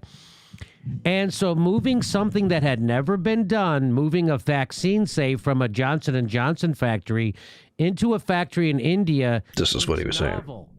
It's only because of our grants and expertise that can happen at all. I am the white savior! I am the white savior, the rich man in a cardigan, and I will save you and your brown people from the disease. Bow down to me. Anything less is unsafe. Anything less is unsafe. The reference is to the Serum Factory in India, the largest such institute in the country, which has contracts with AstraZeneca to manufacture their COVID-19 vaccine. The thing that's holding things back in terms of the global vaccine rollout, continued Bill Gates, is not intellectual property. You know, you've got to do the trial on these things. Every manufacturing process needs to be looked at in a very careful way. He cares about your safety. Yeah, he's saying Indians are just not competent at doing what the United States is doing. So, like, not just like making excuses for this kind of shit, but being extra ghoulish by making those like implications about how these other countries just can't do it. They can't handle it. Only the U.S. can handle it. And like Jimmy was perfectly on point with the fucking white savior shit. It's exactly what's going on there. Getting married for royalty wealth reasons is usually the real reason for marriage in the upper class. Yeah. Was it a degenerate polio vac that he gave a bunch of African kids and got a ton killed? Oh, yeah, I think I remember there was something about that. Yeah, like there was some like shitty fucked up vaccine. I remember reading about that before. Bill Gates has done all kinds of sketchy shit. Like he openly advocates for depopulation. He openly advocates for lowering the population, specifically for certain parts of the world, namely Africa, where he's worried about an exploding population being a threat to global warming, despite the fact that is like the part of the world that has the lowest carbon footprint. If you're really so concerned about, high population affecting global warming, start with the United States, Yeah. And also, Eugene, you're welcome to come on the show anytime you want to talk. I already got you in the chat room. But I'm late already. I'm wrapping it up for tonight. So not tonight, but anytime you want to come on and talk about this stuff. Now with the coronavirus and the vaccines and all this shit, this is like probably the perfect time for that. I do want to have like the opportunity to advertise it in advance though, so that people will be able to show up, because there's a number of people who were interested in it. I'm going to finish up the article. I got sidetracked with Bill Gates shit. But yeah, Bill Gates is awful. Let me read a couple more of these. See if there's any like more awful takes in response to the Gravel Institute talking about Biden not releasing the patents.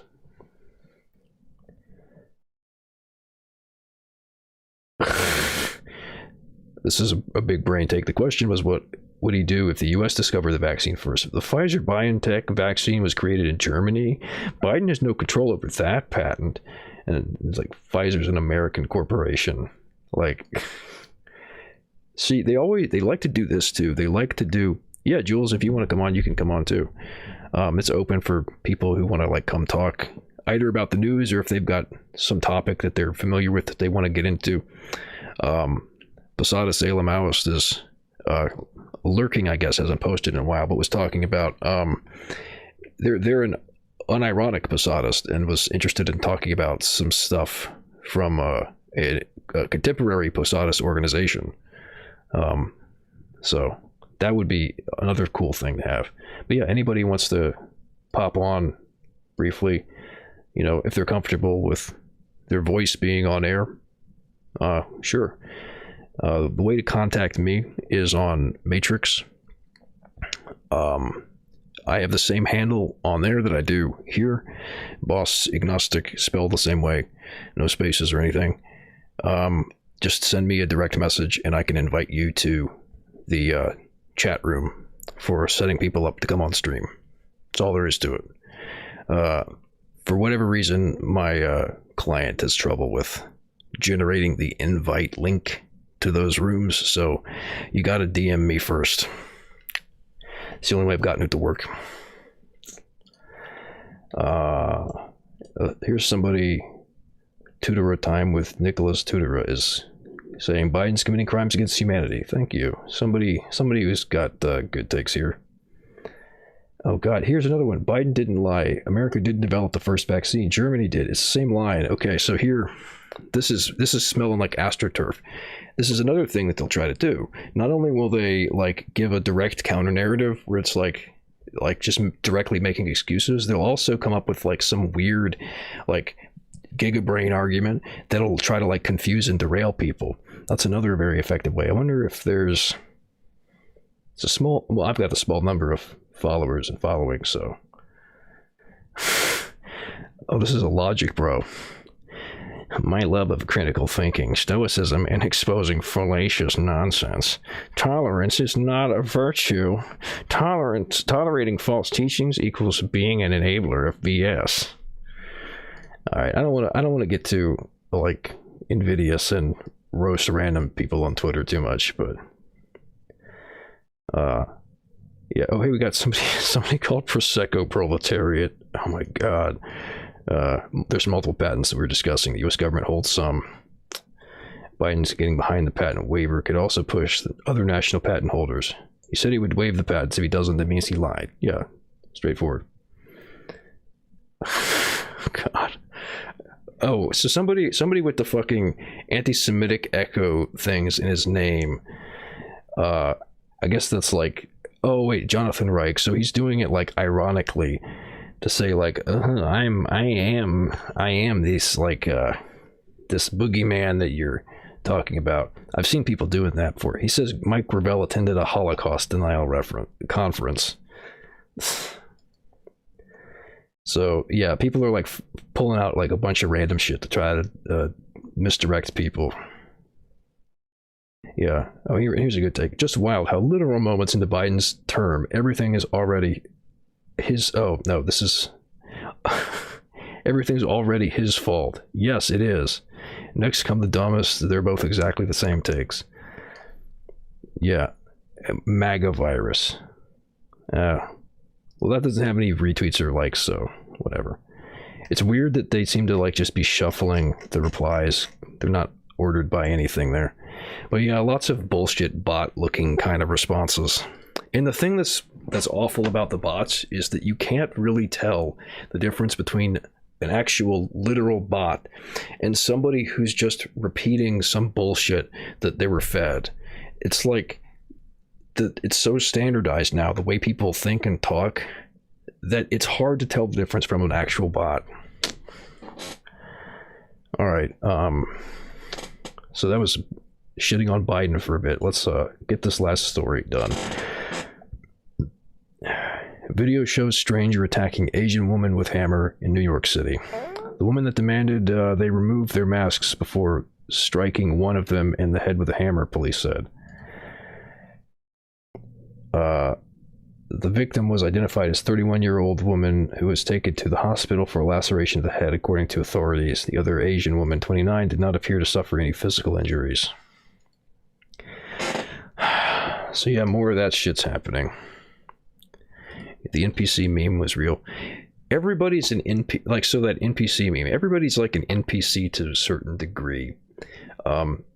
People tend to be an NPC for like specific things that they don't think about too carefully, but they care about a lot, and that they've like absorbed certain narratives, certain talking points about.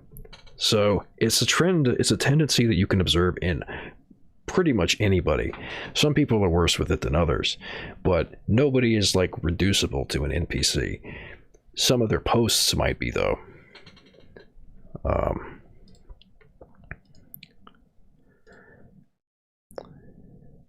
Yeah, trying to get a working invite link on Element can be... I don't know what it is. I think it's just not terribly well coded.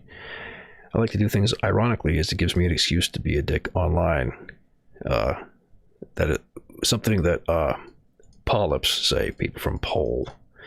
Yeah, I think that's also a true thing. All right, that's the last story. I'll just get to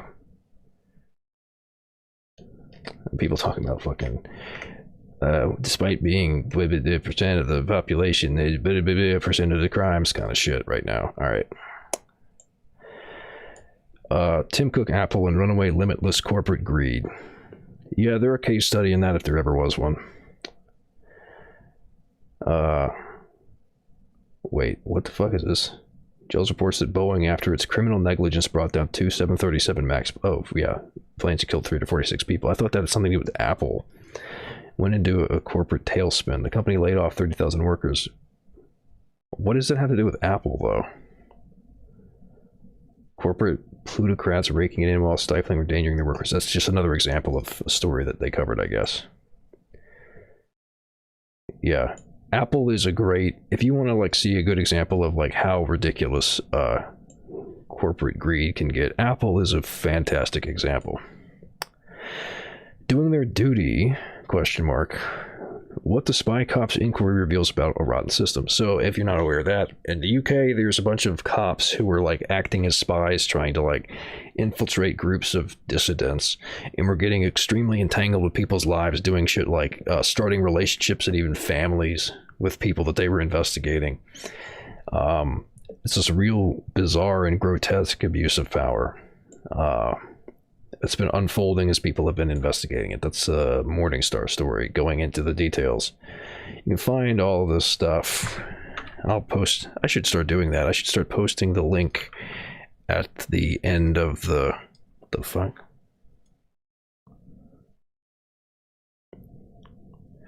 Oh, it's the authentication from the spam protection. Okay.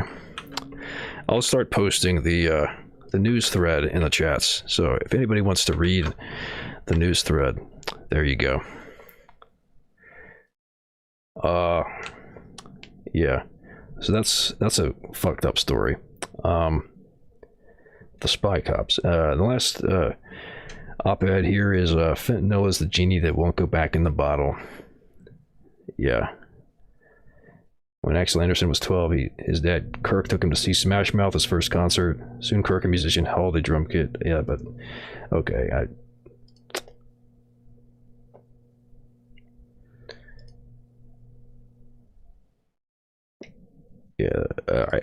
They always do these things narratively. It's not easy to read that in short form. But yeah, fentanyl's bad. The fentanyl crisis is just that widespread and devastating. A few years earlier, it happened to Kirk's bandmate's son too. So like, everybody knows somebody who's had a problem with fentanyl, or knows somebody who knows somebody. Sometimes both. Yeah, huge problem. About as widespread as the pandemic. All right, looks like that's about it for the news thread. Let me just update it real quick to see if there's anything I want to